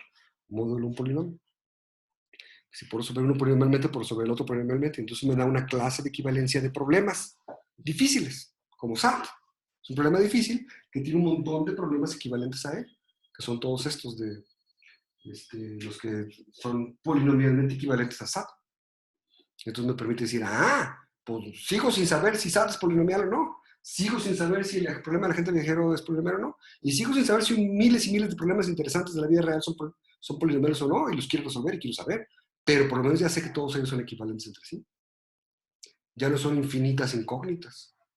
¿Será que este es polinomial? ¿Será que este otro es polinomial? ¿Será que aquel? Ya no son infinitas incógnitas, ya es solo una. ¿Será que SAT es polinomial? Equivalentemente, ¿será que el problema de la agente viajero es polinomial? ¿No? Bien, en el tiempo que queda les puedo dar dos cosas más, que es una definición y un teorema. ¿Se entendió esto? Si quieren preguntar sobre transformaciones de Karp, ahora es el momento, porque voy a borrar. Les voy a dar una transformación interesante entre problemas difíciles, porque cuando uno es fácil, el otro es difícil, uno es trivial y la otra es prácticamente imposible, ¿no? El otro caso es cuando ambos son difíciles, entonces la transformación de Karp puede ser más difícil o más fácil de encontrar, pero es ya una transformación interesante que te prueba que dos problemas son equivalentes. ¿Ok? Entonces, transformaciones de Karp, si no se entendió ahora es cuando preguntar. Y si no, ya me sigo con la parte final de la clase de hoy. A la una, a las dos, y a las tres. Vale. Voy a borrar.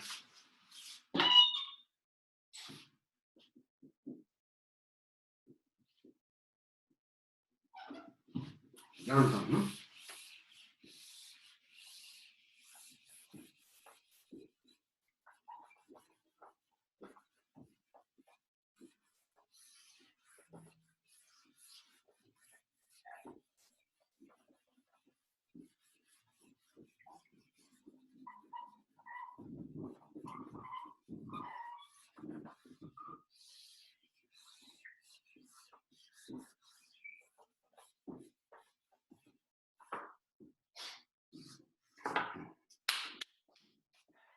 Definición. Un problema de decisión. A ver, déjame pensar esto un momento.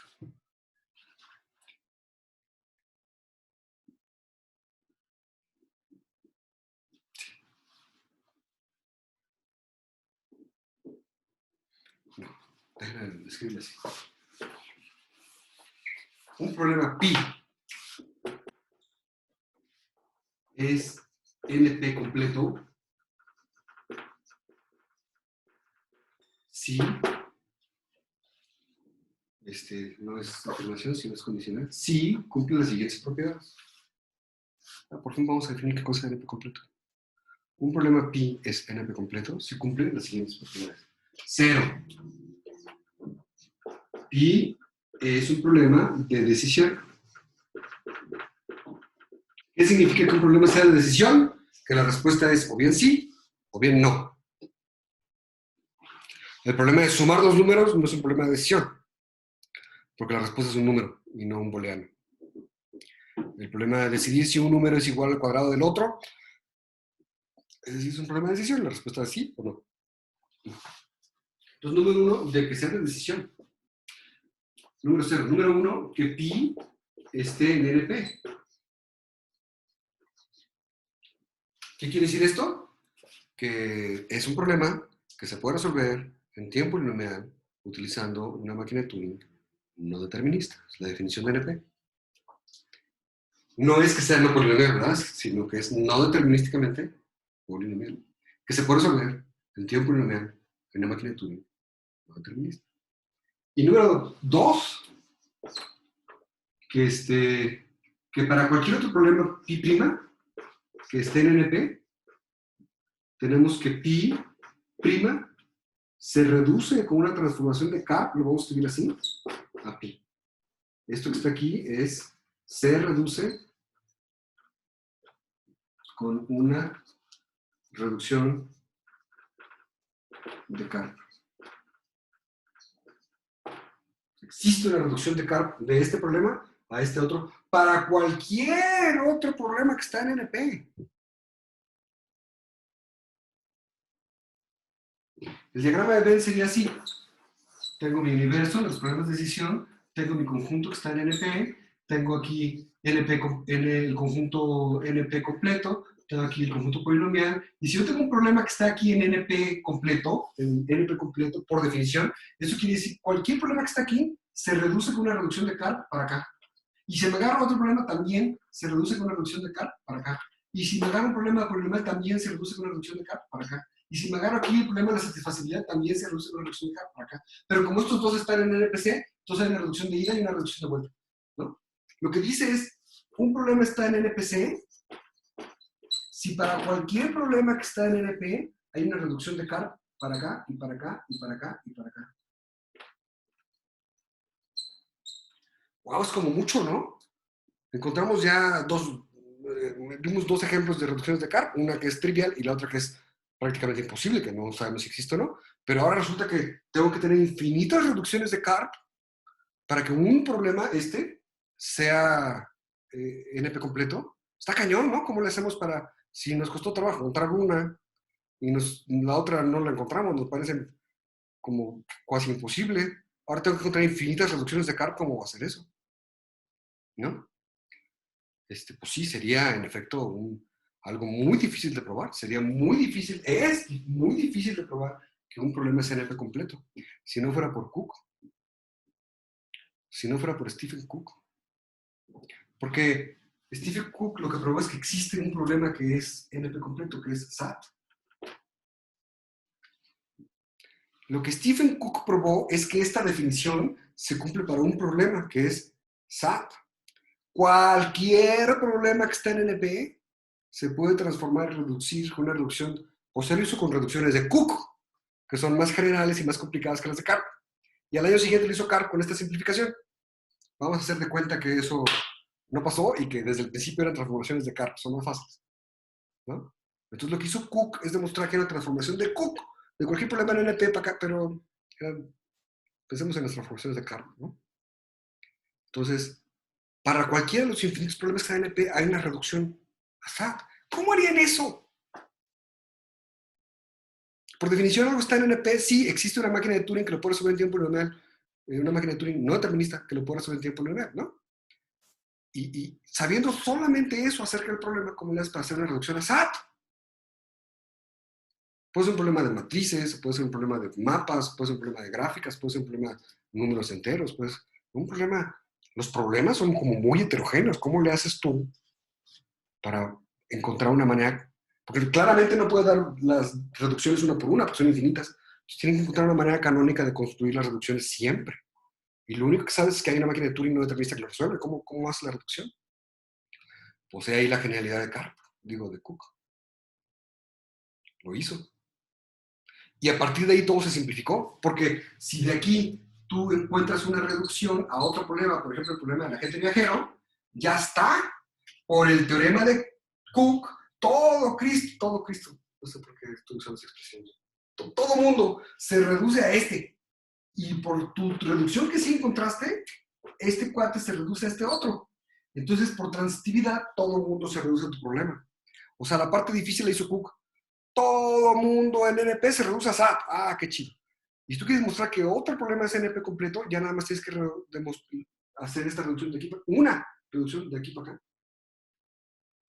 Entonces, mostrar que esta definición se cumple es dificilísimo por sí solo. Excepto que Cook ya demostró que se cumple para un problema. Ahora demostrar que se cumple basta con esta última parte, que es la difícil. Cualquier otro problema en NP se reduce a tu problema. Basta con demostrar que este problema de SAT se reduce a tu problema. Y las reducciones de CARP son transitivas, entonces quiere decir que todo el mundo se reduce a tu problema.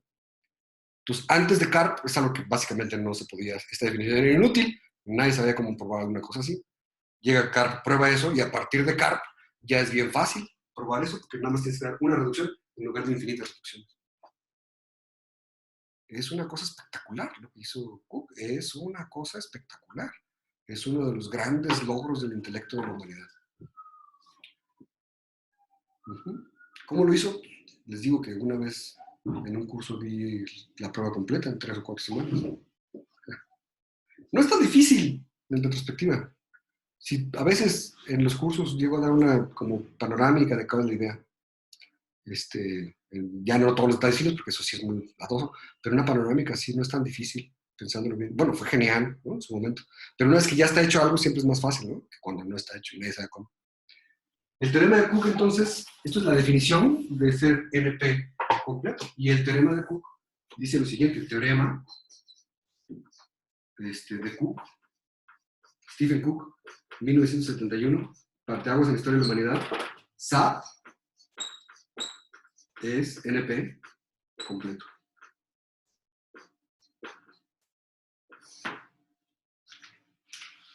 ¿Es un problema de decisión? Sí. ¿Está en NP? Sí. La clase pasada vimos, ¿no? Que en efecto, con una máquina de Turing no determinista, sí por sobre el SAT en tiempo lineal. Está en NP, esa es la parte fácil. Esto es la parte fácil. Y cualquier otro problema que está en NP se reduce a SAT, sí.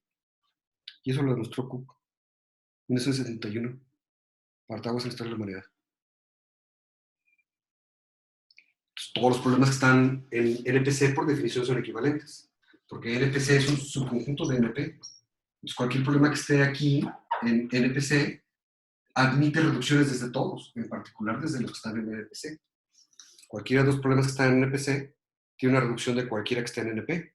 En particular, hay una reducción de uno de ellos al otro y viceversa. Todos los problemas en NPC son equivalentes, polinomialmente equivalentes. Si resuelvo uno, resuelvo todos. ¿Cómo hizo esto Cook? Les puedo dar una probabilitita de esto.